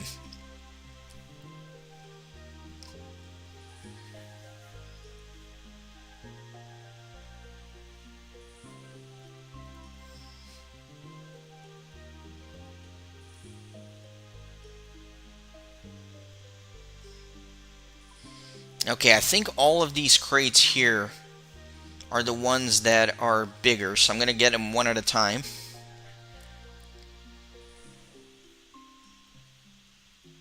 But you may not have enough free spaces. Wait, what? I guess there's nothing else I can do, right? This may have more rewards than I have inventory slots. That's crazy. Hey, Colby. We're at the end here, unfortunately. Yeah, we're at the end. We only have a few more crates left to open. I did get the Tome of Fire, which is nice. But I'm definitely looking to get the Dragon Axe and the pet, of course. Nothing there. Yeah, I guess for the drama, we're going to open these last few one at a time. I think I kind of have to anyway. Just because these are some of the bigger ones.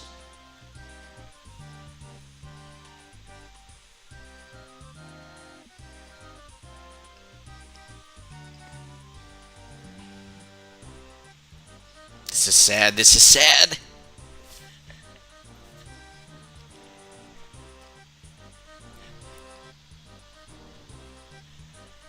Yeah, at least I'm getting good seeds and herbs.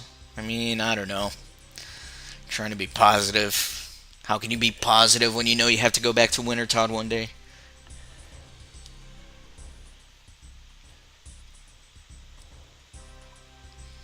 What do we got? We got 6 more crates.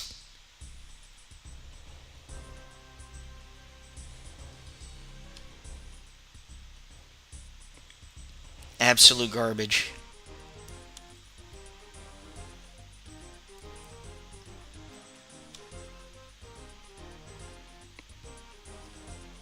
Nothing.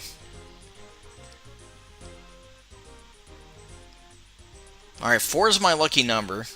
I've always liked the number 4, so with the 4th crate left, maybe something. 2 pieces for pages, but don't really care about that at this point.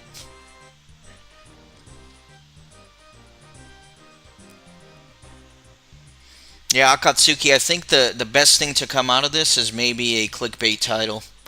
It's over. No Phoenix Pet.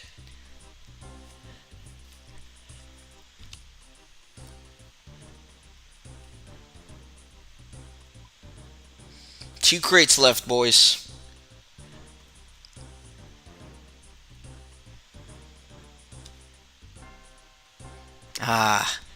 I feel like I need to do something dramatic before opening the last crate. I don't know.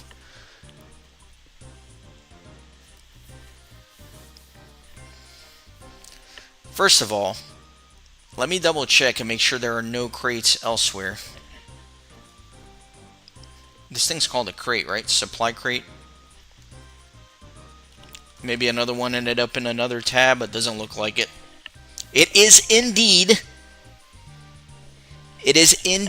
the last crate.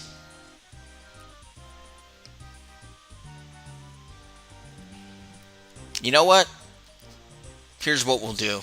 We'll bring out the Temperos pet that was super lucky for me.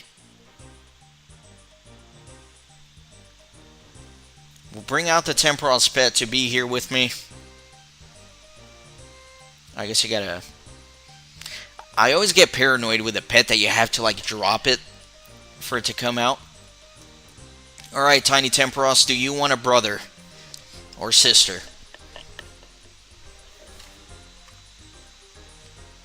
Nothing! That's it. A date with Wintertodt has been set for an unspecified time in the future. We'll have to go back.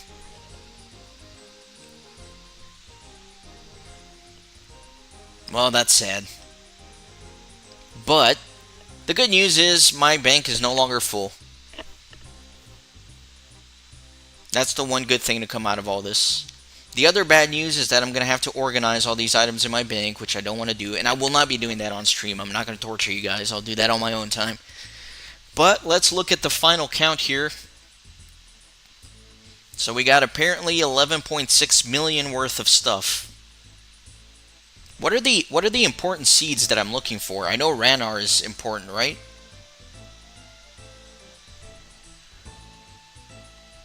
So we got 55 Ranars, 37 Snapdragons. I think Snapdragons are important as well.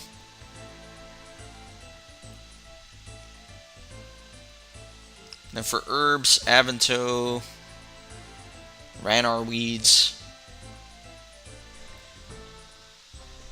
How many Ranars? So 55 Ranar seeds, and then 33 grimy Ranar weeds themselves.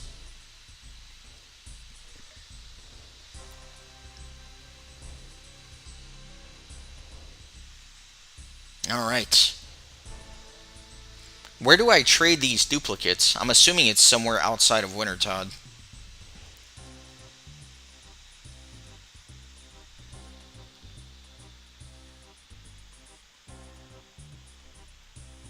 Let me get all these duplicates out.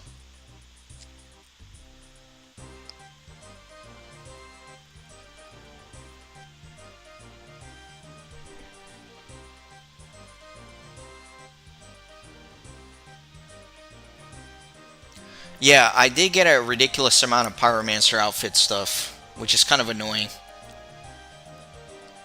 1 mil to 97, Terran. Hopefully your crates are better stocked than mine.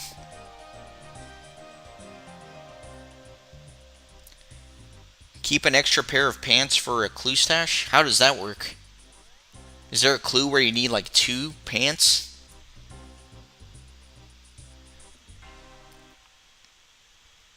Well, I'm glad you guys are here to tell me that. I would have had no idea. Okay, so I'll keep 2 pants and then 1 of everything else. Then let me get my games necklace.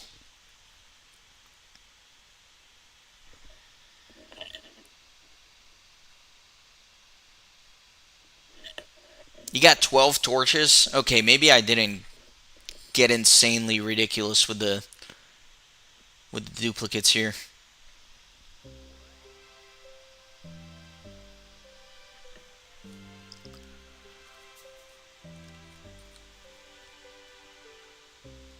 Alright, I'm assuming it's this lady.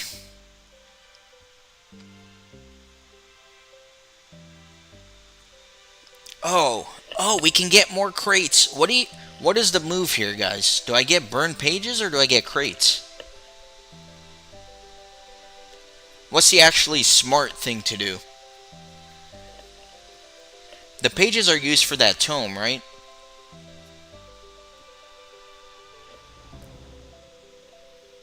I actually don't even know like what I'm looking at here. The pages.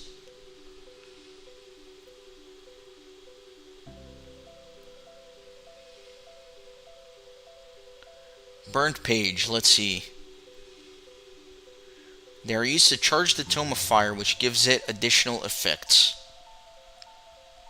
Each burnt page adds 20 charges to the tome, and 1 is consumed when an elemental fire spell is cast.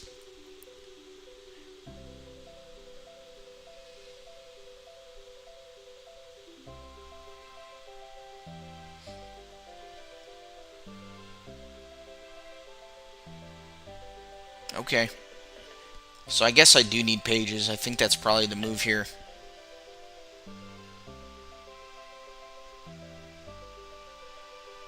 Oh, Taryn, cool. Yeah, drop your loot tracker in the chat there.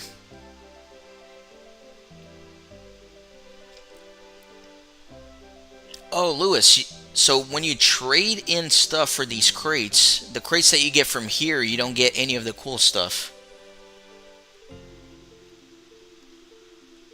Yeah, so I guess there's no point in getting crates if these specific crates from the trades don't drop the 2 things that I'm looking for. Yeah, screw that. So I'll just get the burned pages.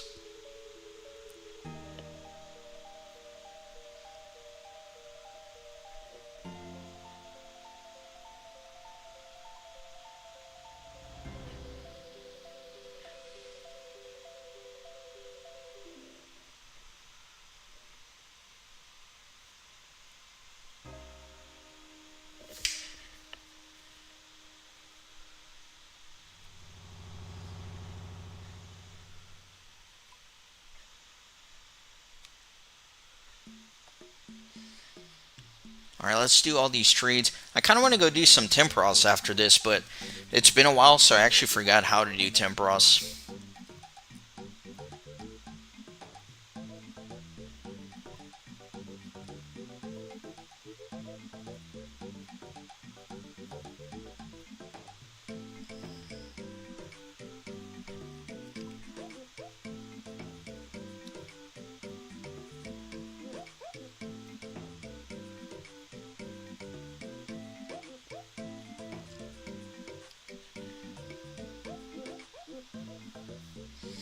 Yeah, I'm kind of excited to go back to Temporos, Lewis, because now that I have Barbarian Fishing, I can also get a little bit of strength experience as I'm doing it, and save an inventory slot.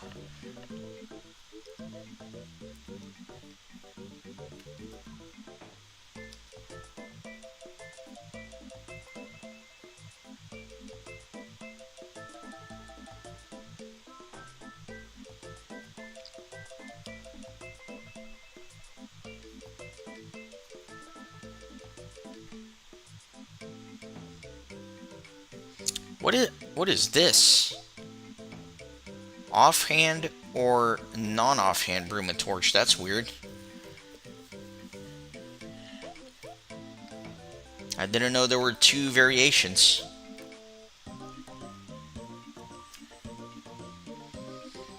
Yeah, I do too, Taryn. I need to go to... I guess you were here when I was talking about it earlier, but I need to do Temporos so I can get oak planks, so I can build a little thing in my house that allows me to get the clock mechanisms, so I can start doing birdhouse runs.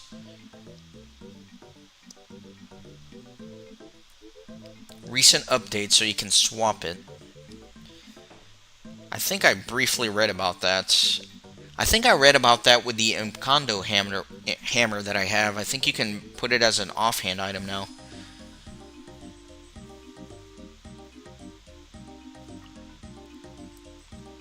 That way you can hold like a crystal saw and the Encanto hammer together, which is kind of cool for doing construction.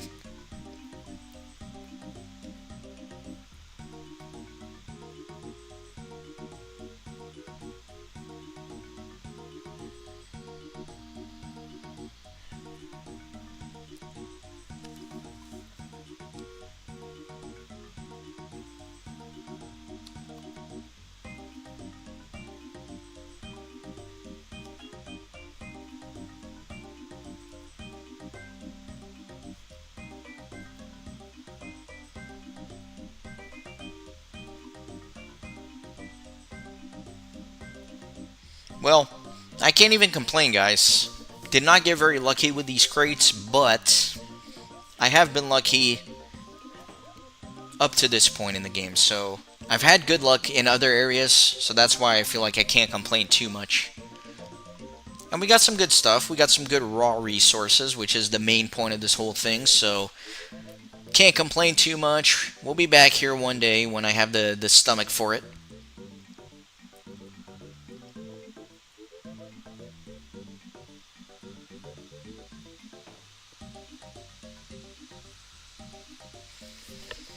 Okay. Why not try to go do some winter or some Temporos? Let's do that.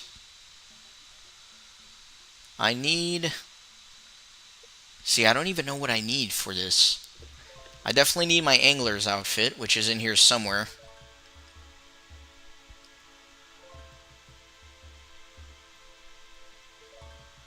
What else do I need, guys? I don't need my harpoon, right? Since I can just do barbarian fishing now. I don't need rope for with the spirit angler outfit. Yeah. Hammer, that's right. I need the hammer to repair the masts.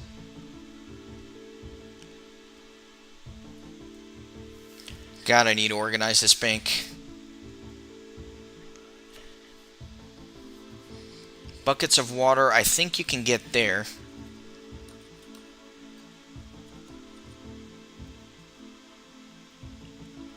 Yeah, I think I can just pick up buckets there, right?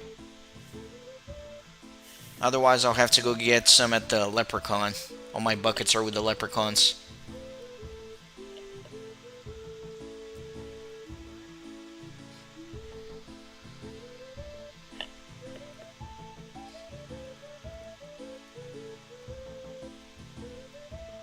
Okay, that's all I need then, right?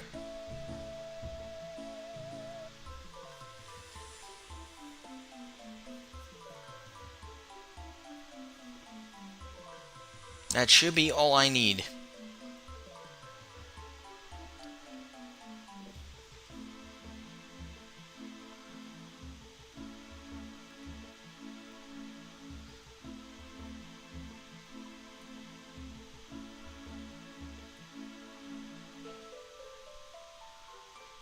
Can you not teleport to Tempros?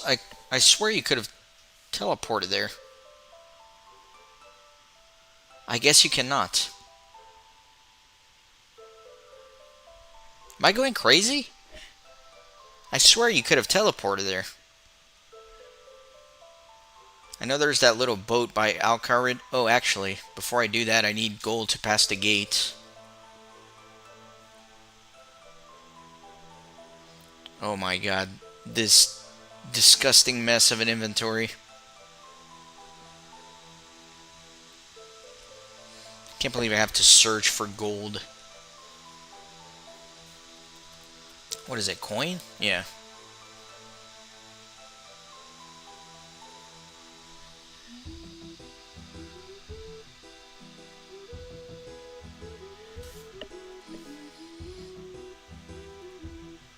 Alright, there's a tool leprechaun by Lumbridge, so I'll just get some buckets from him.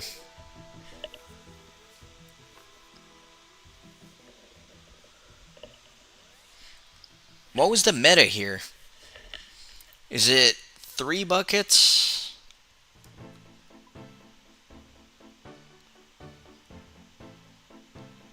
Alright, so he's just northwest there.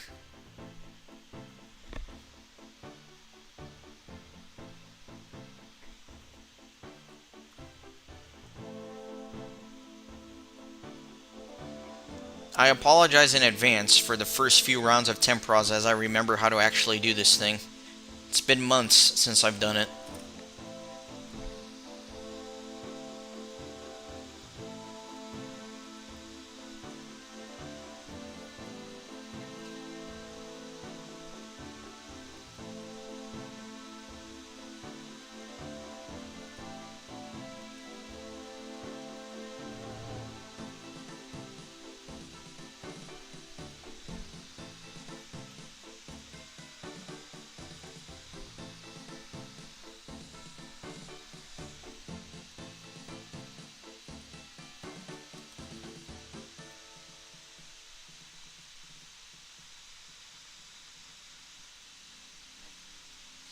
Oh my god, it's the sandwich lady! Am I gonna get another stale baguette? That would be crazy. Nah, I got a pie. Alright, fine.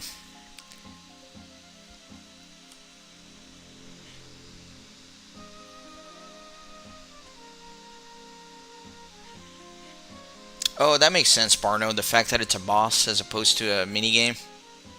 That makes total sense.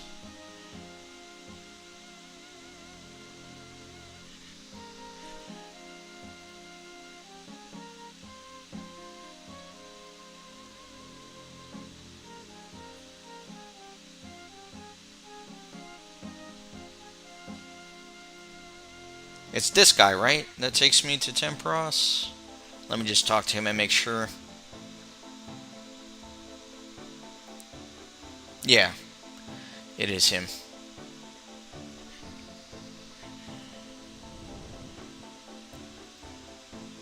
Okay, cool.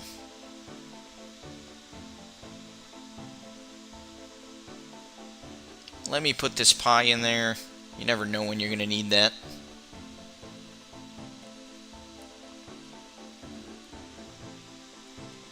Okay. So with all that out of the way, I think we're ready to switch on over.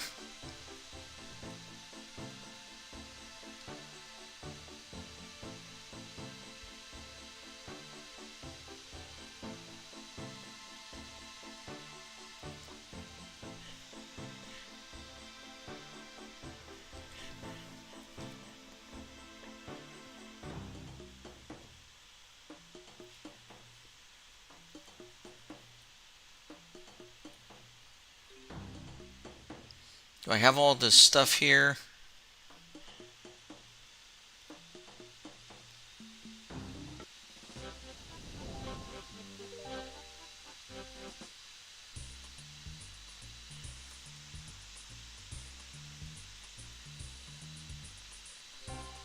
Is there a Tempros plugin? How do I not even remember basic stuff, like if there's a plugin or not?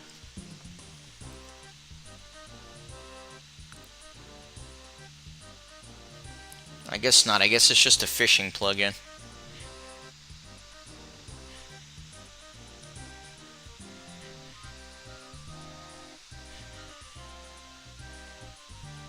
No, there has to be a... There is a plugin for sure.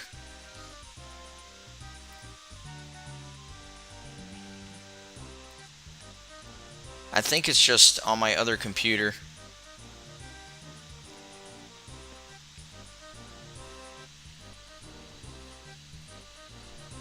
Man, I should have set these plugins up before I did all this.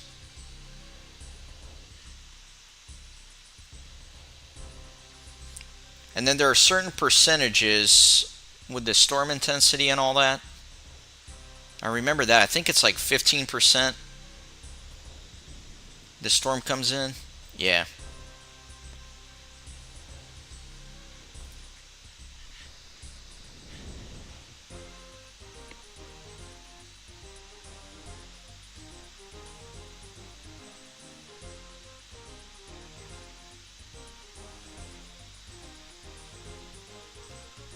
See, I need to be over there with the jumping one.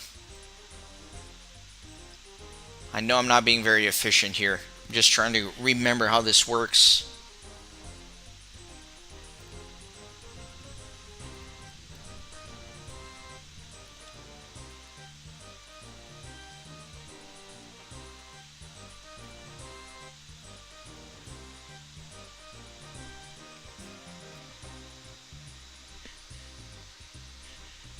What is my fishing level? My fishing level is 67, which is... That actually surprises me. I thought it was lower. But I guess it's 67.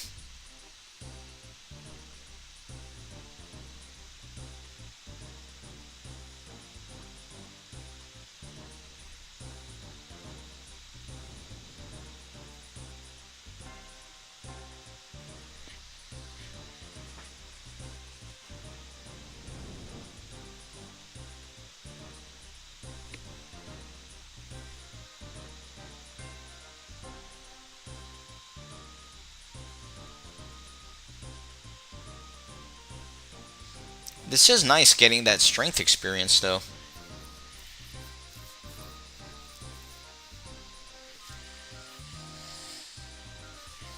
Yeah, that sounds about right, Denderson. I had the formula down exactly back when I was streaming this. Like, I knew exactly how many to catch to then switch over to cooking to go to the double spot. Hopefully it just organically comes back to me. I don't want to have to like pause the stream to look stuff up again.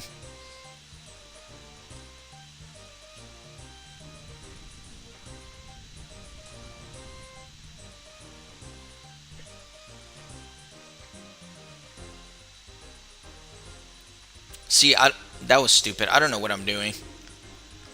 I don't know why I was randomly just cooking there. That made no sense.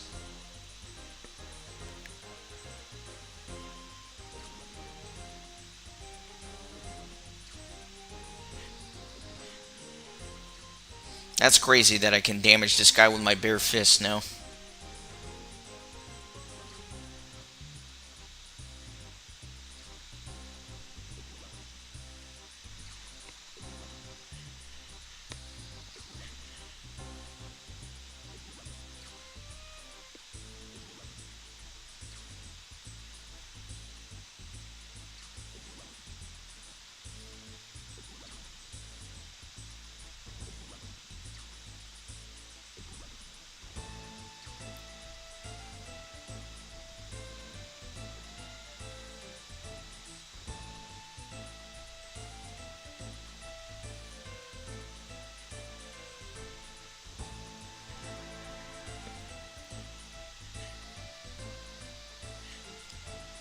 This is still like the best fishing experience in the game, right? Besides that crazy 3-tick barbarian fishing stuff.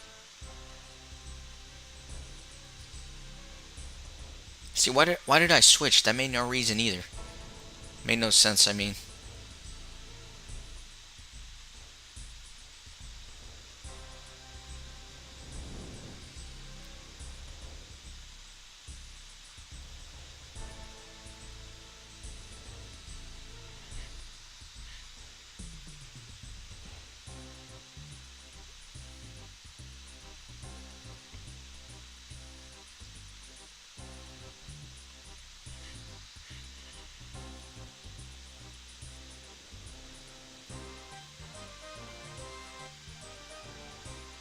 Yeah, there's definitely a plugin because I remember like a little timer on the storm clouds.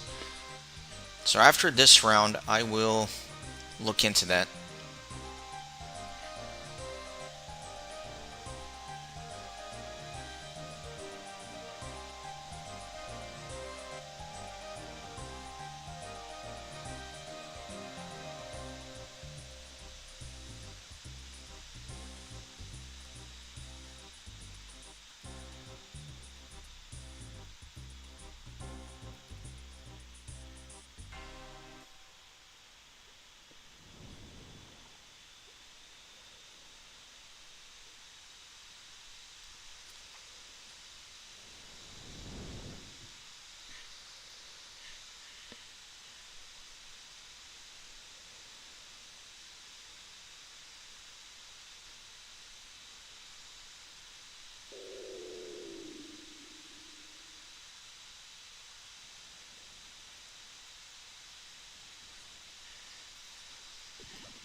Alright, not too bad.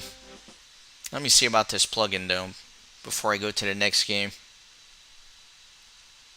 Might be one of those that you search for.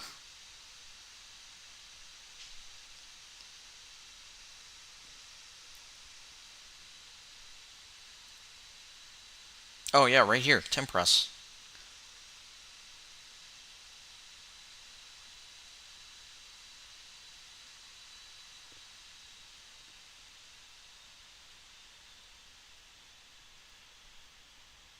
So let me do that, and then I'll probably turn off the fishing one, because it might be trying to do the same thing in some regards.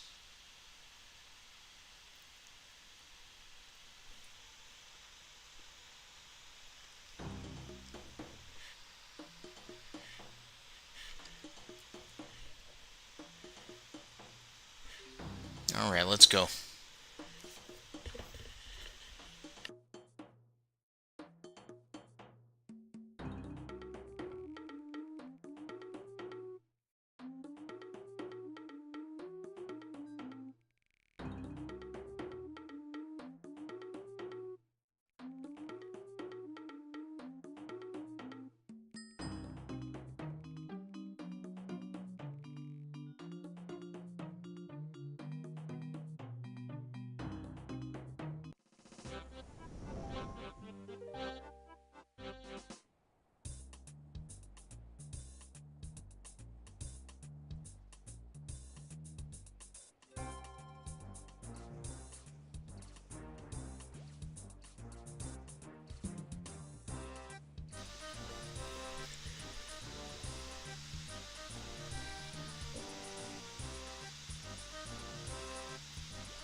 What do you guys think? Do you think it's best to just fish? Or do you think you should try to cook all your fish?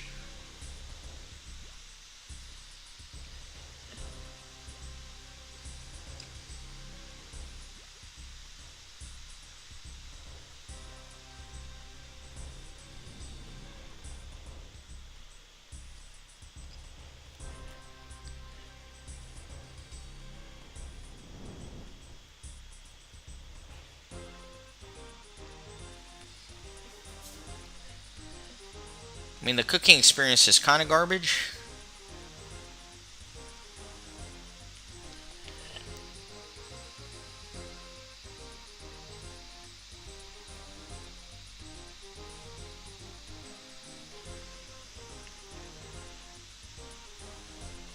Why am I tying myself? I'm not paying attention. I was looking at chat.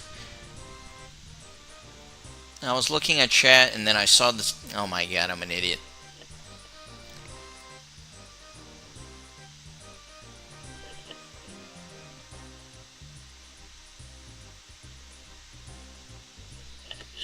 You can solo and maximize XP and rewards. You looked at a tutorial and never went back. You know what's funny? I actually recorded an episode on Tempros doing a tutorial on how to maximize your efficiency for both group and for solo. It's just that was so long ago that I literally don't remember. And I wasn't anticipating on doing this for this stream, so I didn't look it up or refamiliarize myself. I'm just kind of winging it.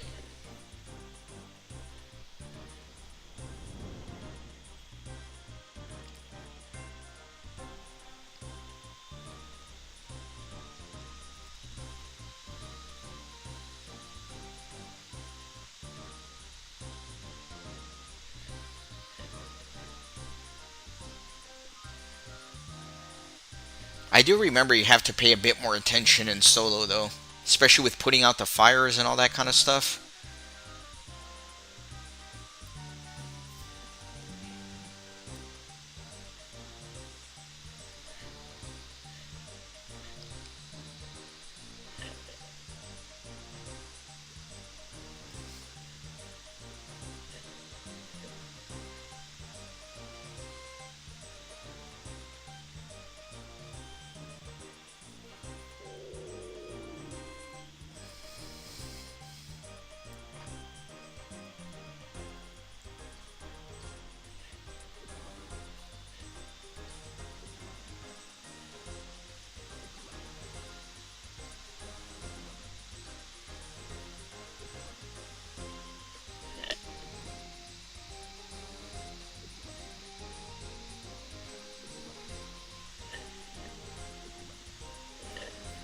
Yeah, I'm getting kind of hungry. I might go eat lunch, relax a little bit, do some chores and real life stuff, rewatch my own video on how to do this efficiently, and then come back and stream later.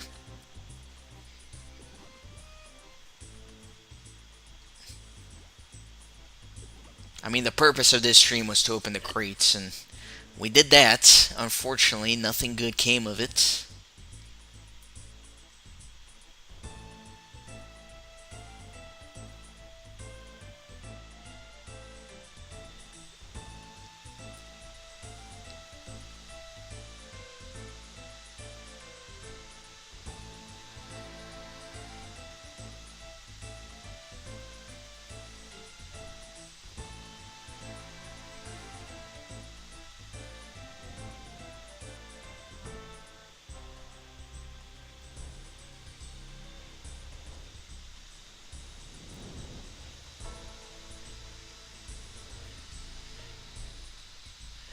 Yeah, Katsuki, I think I might just spam fish, not worry about the cooking.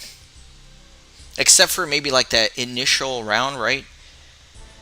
It might be worth fishing a little bit, cooking a little bit until that double spot pops up. But then after that, just go for raw fish. I think that's probably what I'll end up doing.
5 seconds. I'm not gonna make it. Ah, I barely missed it. That's annoying.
Anybody doing anything exciting this weekend?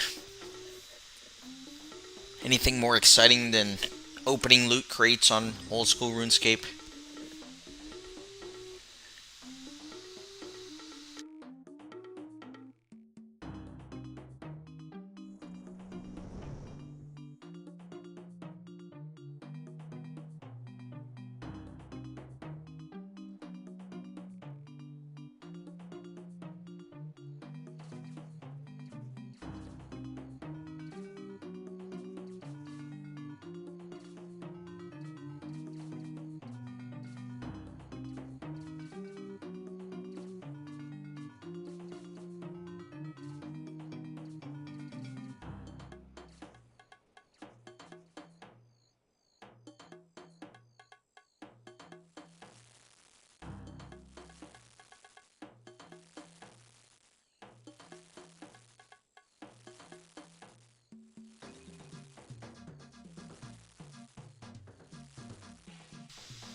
Alright, Lewis with a cozy gaming weekend.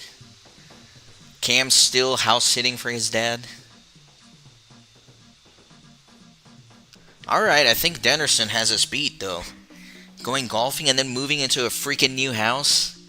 Good for you, man.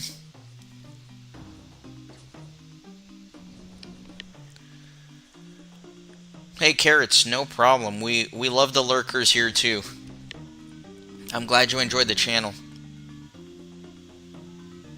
Are you fairly new to it, or just kind of came on board?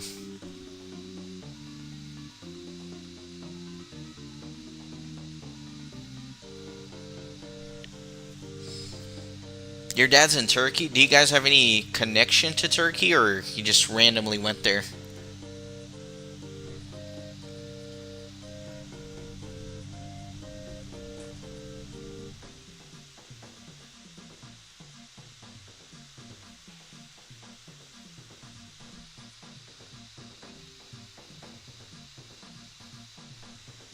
Oh, you're new to Old School RuneScape.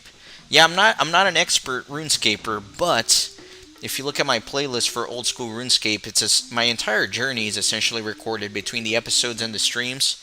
So you might find it helpful to a certain degree. I don't know.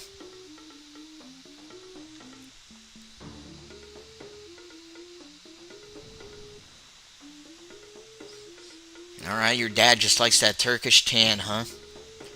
Yeah, Turkey's a beautiful country. I've never been, but I've studied up on it a little bit, and yeah, you can't beat it, right? Like the intersection between Europe and Asia, beautiful beaches and coasts, amazing food.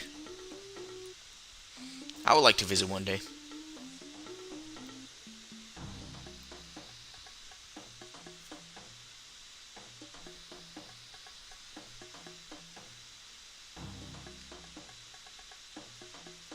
I have actually not done too much traveling outside of the country, but I went to Italy earlier this year in May, and it was just a sensational experience. I think about it often. Wish I could be back there now. I went to Tuscany, I road tripped through there, and then spent 2 to 3 days in Rome. My God, it was magnificent. I'm half Italian. Both my grandparents on my mother's side are from Italy. So it's kind of nice to go to the homeland.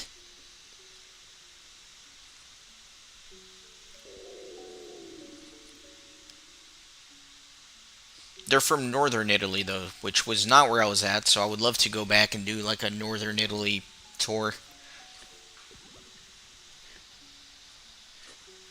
But yeah, the Mediterranean countries are definitely on my list, so I would love to go to Turkey, but I think the next thing I might want to plan would be Greece, just because I've always been like an antiquity nerd, so I love reading about ancient Greece and Greek mythology and Greek philosophy. So I think that would be a cool trip for me to take eventually.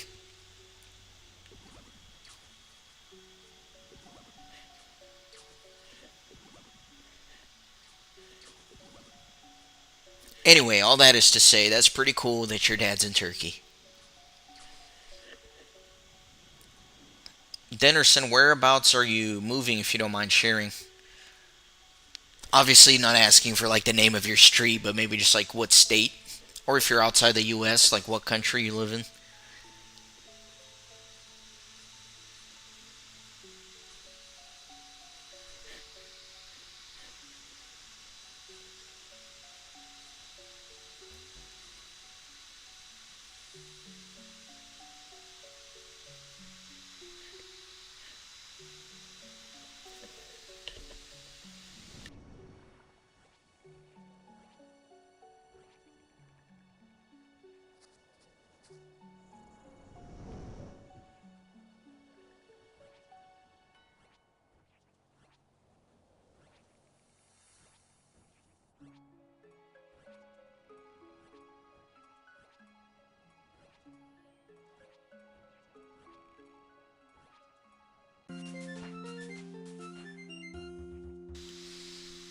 All right, 68. You know what that means, boys. One more level, and we're at 69. Oh, yeah. Classic gamer milestone.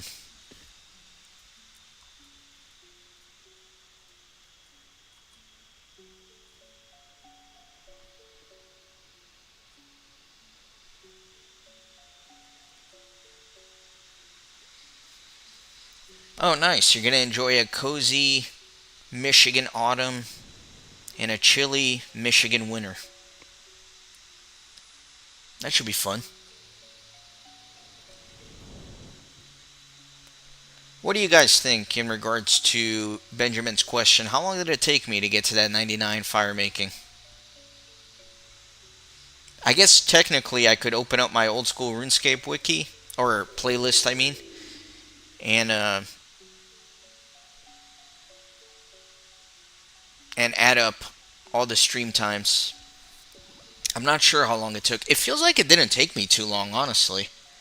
I kind of broke it up pretty well, so I would do 3 hour streams here, 4 hour streams there.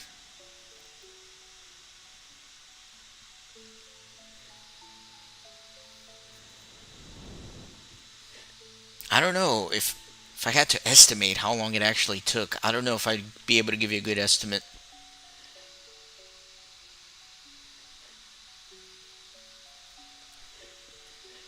Correct, Benjamin. I forgot what level requirement it is to do Wintertodt. Is it what, like 50 fire making? So I burned some logs until I was able to do Wintertodt, and then I essentially just Wintertotted the whole way. I started out doing solo Wintertodt runs, which is a little bit slower, but you get some construction experience, you get better rewards. But then I just did not have the patience, and I switched over to just mass Wintertodt, and I did that for the rest of the time. It really, really did not feel like a big grind to me, which is good, I guess. It also helps that I streamed the whole thing because it's just more fun, right? You're chatting with people, you're documenting your experience, so maybe that helped make it feel not as much of a grind. I think it is one of the easiest 99 grinds in RuneScape, though, so there's that. I don't think grinding my other skills will be as easy.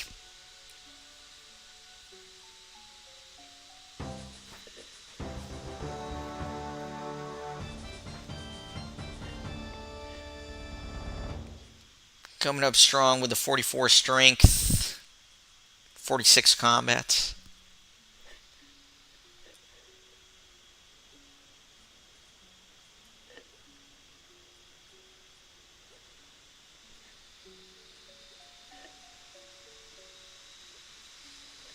Yeah, some of the guys here in chat have been with me for the full 0 to 99 journey of fire making.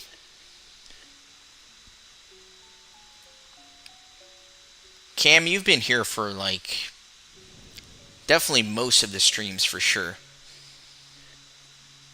Akatsuki is the honorary stream viewer. He's here for like every single stream somehow.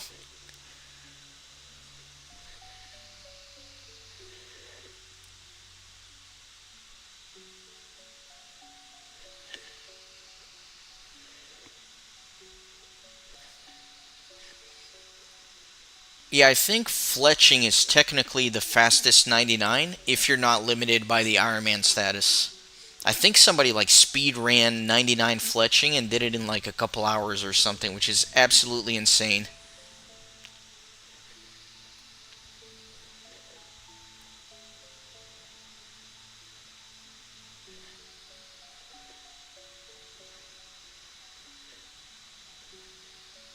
I might be exaggerating on 2 hours, but it was something pretty ridiculous.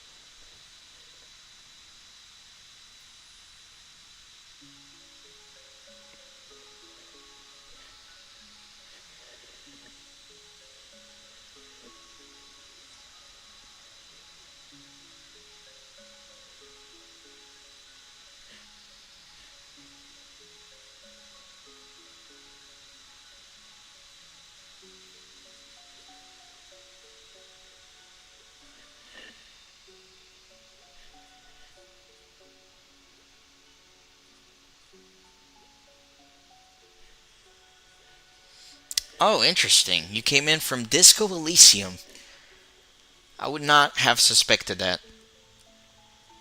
That was a fun game. It was totally unexpected for me. I just kept hearing, people kept saying. It was a unusual playthrough for me. You may not know this about my channel, but generally I like to do things like super detailed, 100% completion, show every single dialogue box, explore every corner, and clearly you can't really do that with Disco Elysium.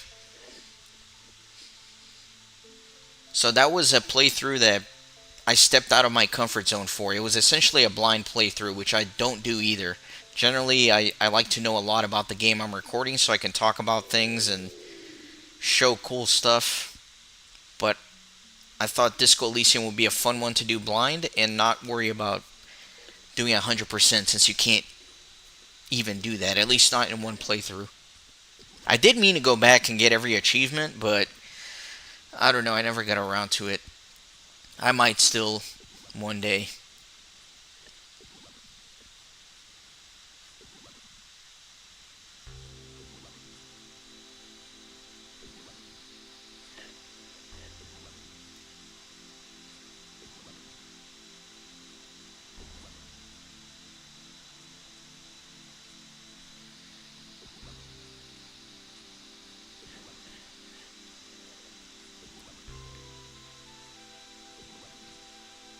For sure. I think the developers are working on something else in within that same universe. So I think that would be cool if there's a sequel.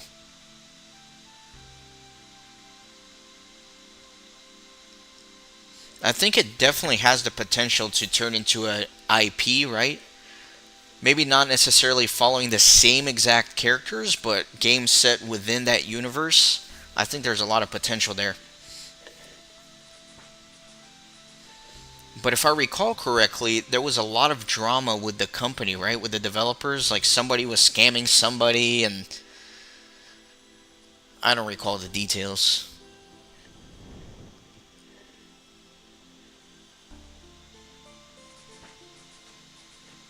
It's an Estonian game studio, right? Or am I making that up? I'm pretty sure it is.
Oh, that's interesting, Dennerson.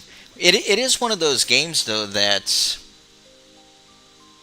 if you're watching, it's almost like you're playing, right? Because it's so narrative driven.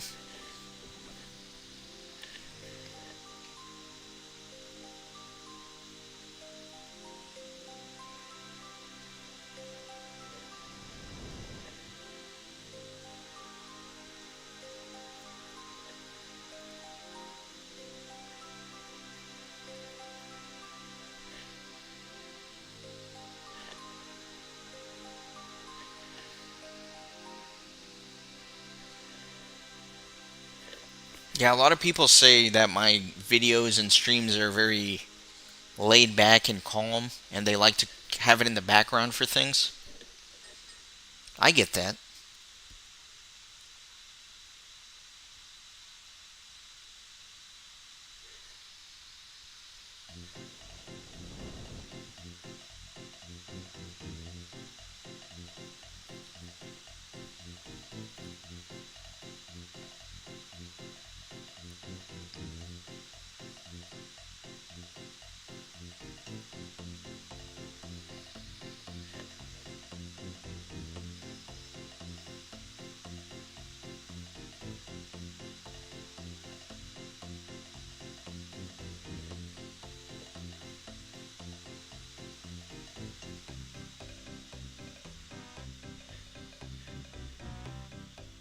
Man, I'm so disappointed my computer crapped out on me because I do want to keep recording other games, but I'm kind of stuck on the RuneScape for a while. Not that I don't like RuneScape, but I was just excited about doing other projects at the same time.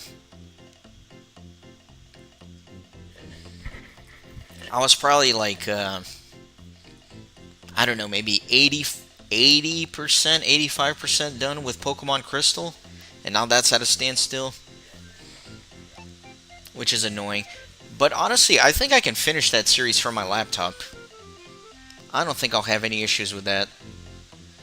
I just have to get everything set up. I need to get my good quality mic set up on this laptop, and then I can look into possibly doing some stuff.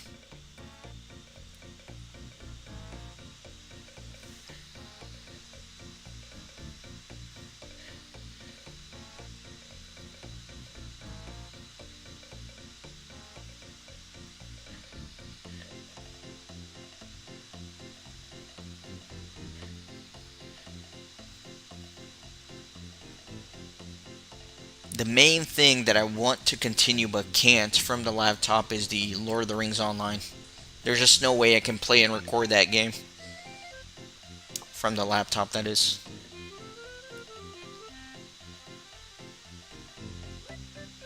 At least not in the high quality that I want it to be in.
Is this about right? 45,000 experience per hour? That seems really, really low. I know I'm not playing very efficiently or playing the best, but I would expect to get a little more experience.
That's pretty much it. That's actually kind of disappointing.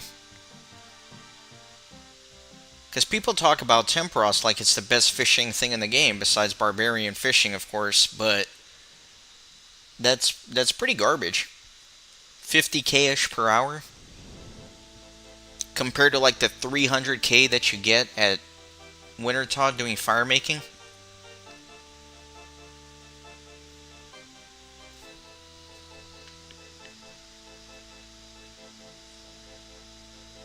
That's alright though. I like doing this minigame a lot more than I do Wintertodt, so I could grind this out for longer.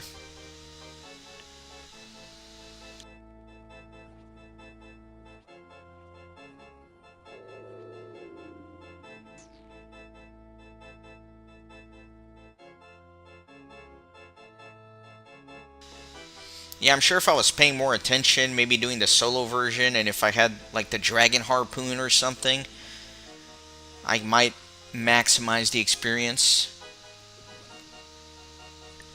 Or crystal harpoon is what I meant. Where do you get that crystal harpoon, Lewis? I forgot where you get. I looked it up once upon a time, but I totally forgot.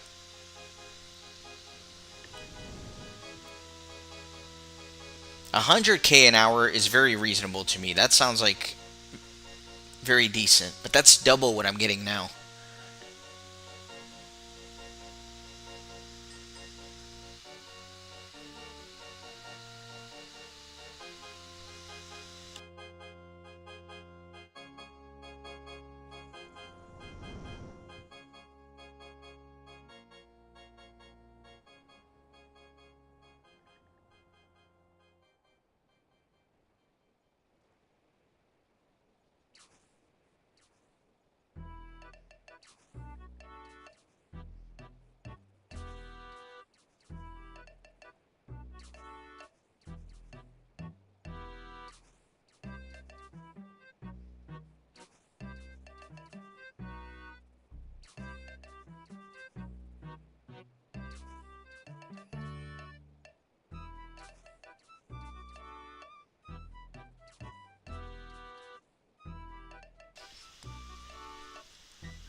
Told seed from Zolcano. And then combine it with crystal. See, that sounds way too complicated for me already. And you need a dragon harpoon to make it. Okay, so yeah, I definitely cannot get that anytime in the near future.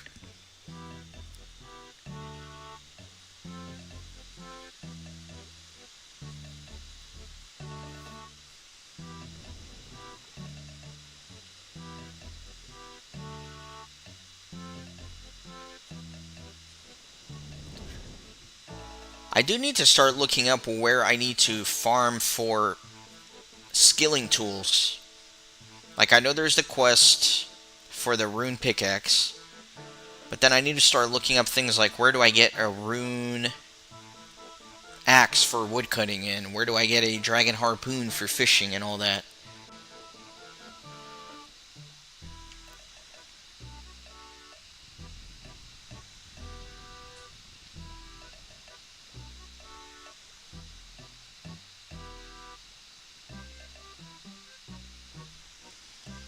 Yeah, Benjamin, towards the end, like when I was like level 97, 98 or something like that, I was getting a pretty decent 300k-ish an hour at Wintertodt doing group.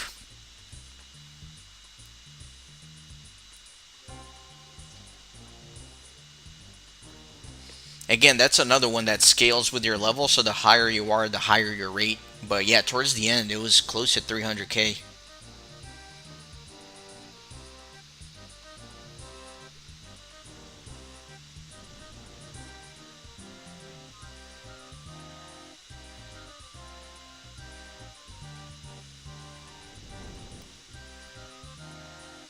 Yeah, so that's what I'm saying. To go from like 300k an hour to this little 45, 46,000, it's a pretty big downgrade.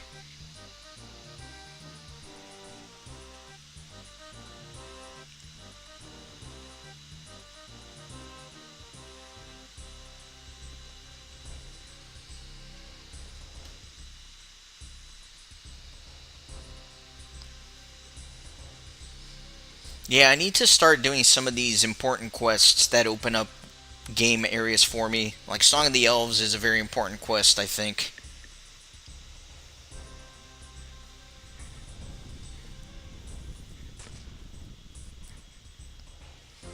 And then I definitely need to do Fairy Tale so I could unlock the fairy rings. That's going to be huge just for general mobility around the map.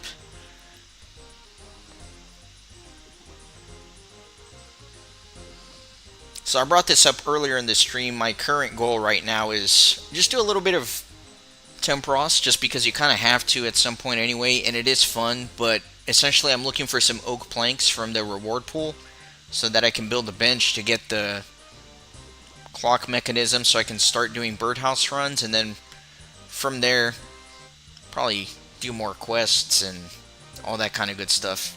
Grind sand crabs for a while to get my combat up to something reasonable, maybe like straight 50s across.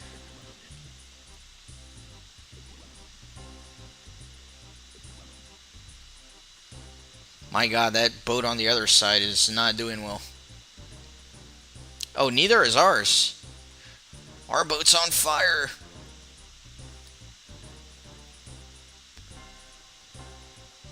Need a storm to come through and clean this up. Oh my god, what? Did you guys see that fire? I guess it can spread quickly.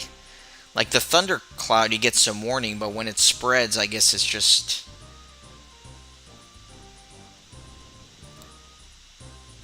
That sucks, I lost some fish there.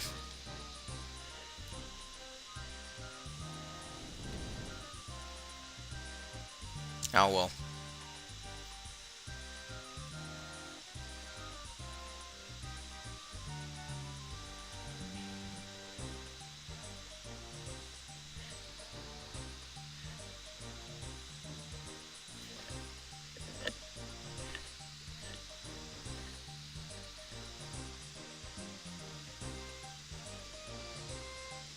Yeah, when I was recording episodes, I was focused on herblore quests just for maximizing my herblore before opening the crates, but now it doesn't matter as much, so I can figure out what to do with my questing.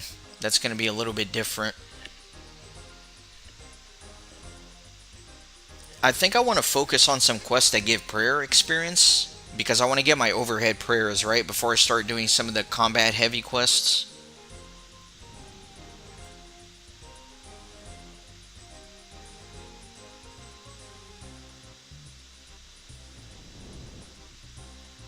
First things first, though, I need to get my good quality microphone set up for this laptop so I can go back to recording the episodes. I don't know why, but when it comes to streaming, I feel like I'm not as concerned about my audio quality.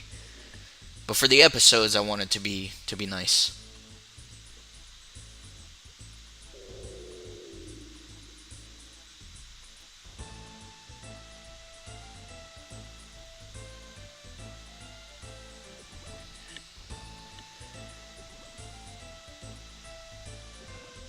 This was a bad round of winter or Temporos.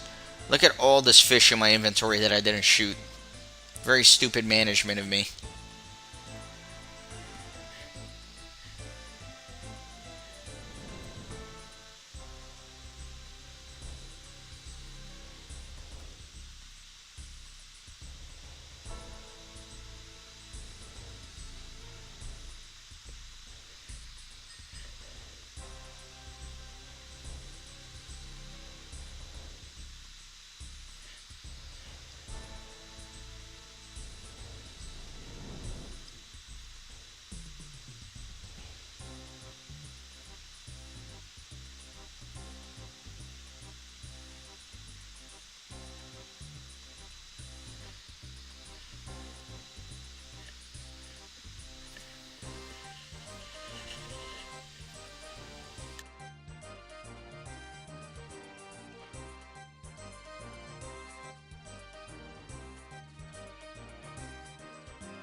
You guys know what this little icon is for the plugin? This little key looking thing on the right?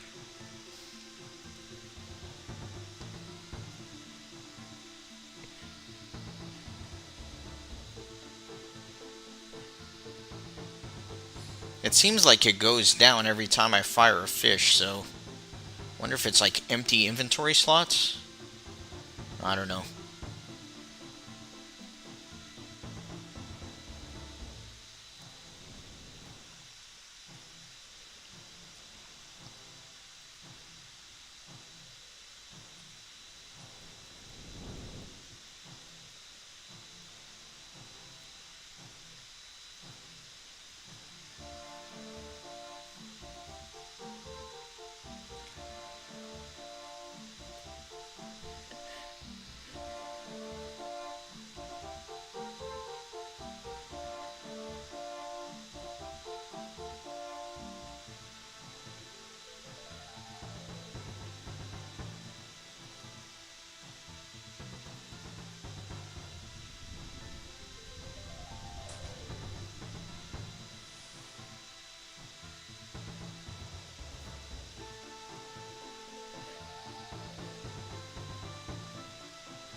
I will be right back. I'm gonna take a quick bathroom break.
Okay, let's get back into this.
All right, Denderson, thanks for stopping by. I appreciate you being here.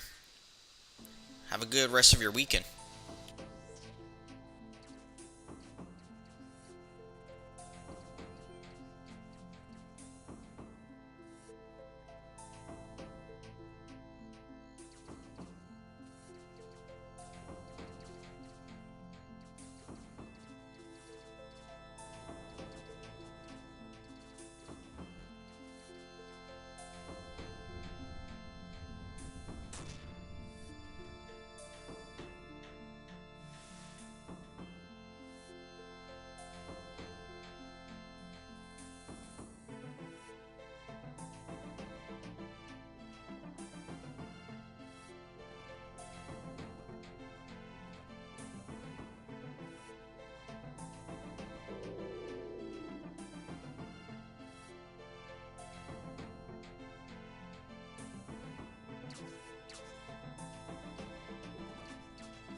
69 fishing.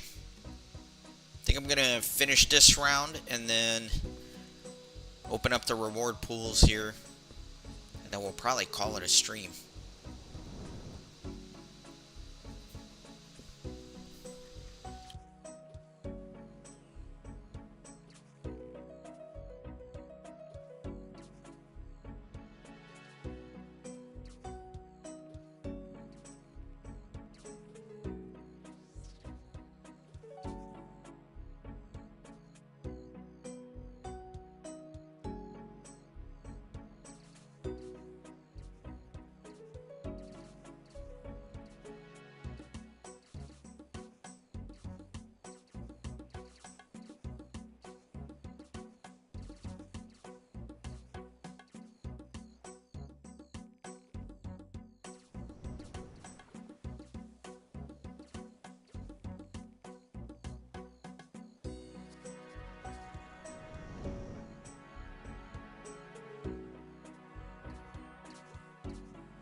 Hey Yakova, welcome back. I'm actually wrapping it up here. I'm going to do this last round and then I'm going to open up the reward pool stuff. Hopefully get some oak planks out of it, and then I'll probably be ending the stream. I try to get to that 4-hour-ish mark. We're getting there.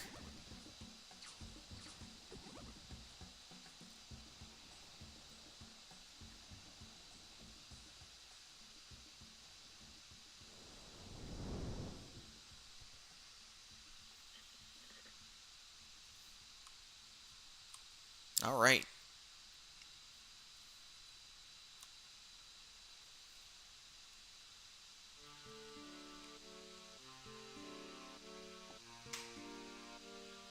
Let's see if we get anything good. Actually, before I do this, let me pull up the collection log.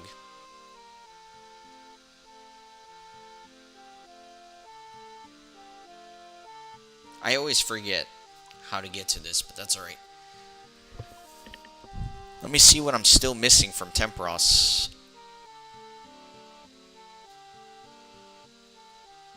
I wish when I hovered over this stuff it would tell me what it is. So I guess tackle box, dragon harpoon, and then whatever this thing is.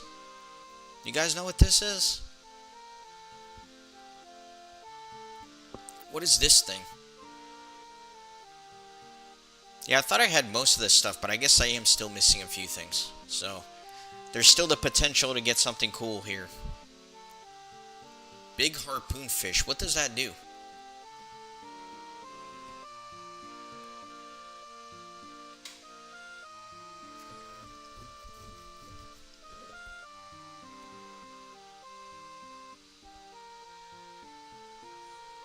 This would be tragic if I didn't get oak planks. I just need a few oak planks is all. Oh, it's like a decoration for your housing. Okay.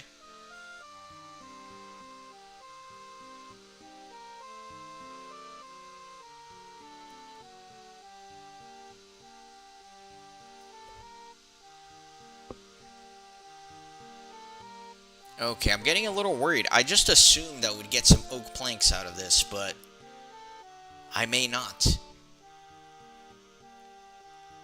I forgot what the drop rate is. I didn't think it was that bad. Damn it, I got screwed. No oak planks. I can still not make that bench to do the clockwork mechanisms. See, now I'm curious. Let me look this up. What is the actual drop rate?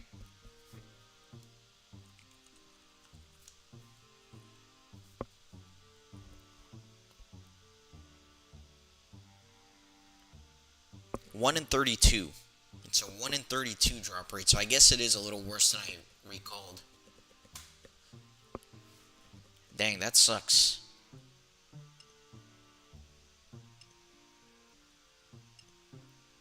Okay, I got a rune chain body. That's decent. I think I might be able to use that for something. Tooth half of key. That sounds like it might be something.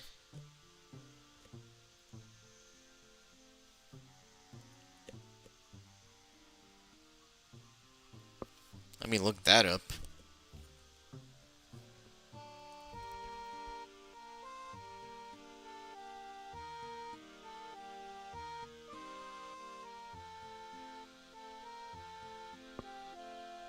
Creates a crystal key to unlock a crystal chest, which contains a dragon stone and other assortments of items.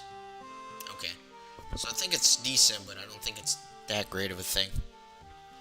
You're right, Yakovo. The bad luck stream was overdue. Like I said earlier, I can't even complain about the bad luck this stream because I have had good luck otherwise.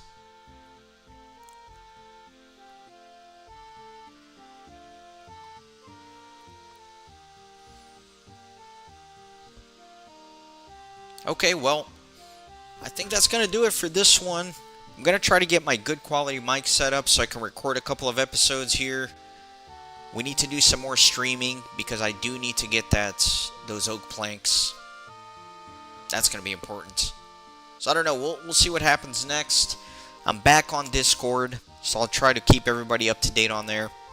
Appreciate everybody who showed up. Appreciate you sending the vibes for the good luck, even though it didn't work out this time. I still appreciate it. Thank you all. Hope you all have a great rest of your weekend. Who knows, maybe I'll stream some more later on. No promises, though. But yeah, see you guys.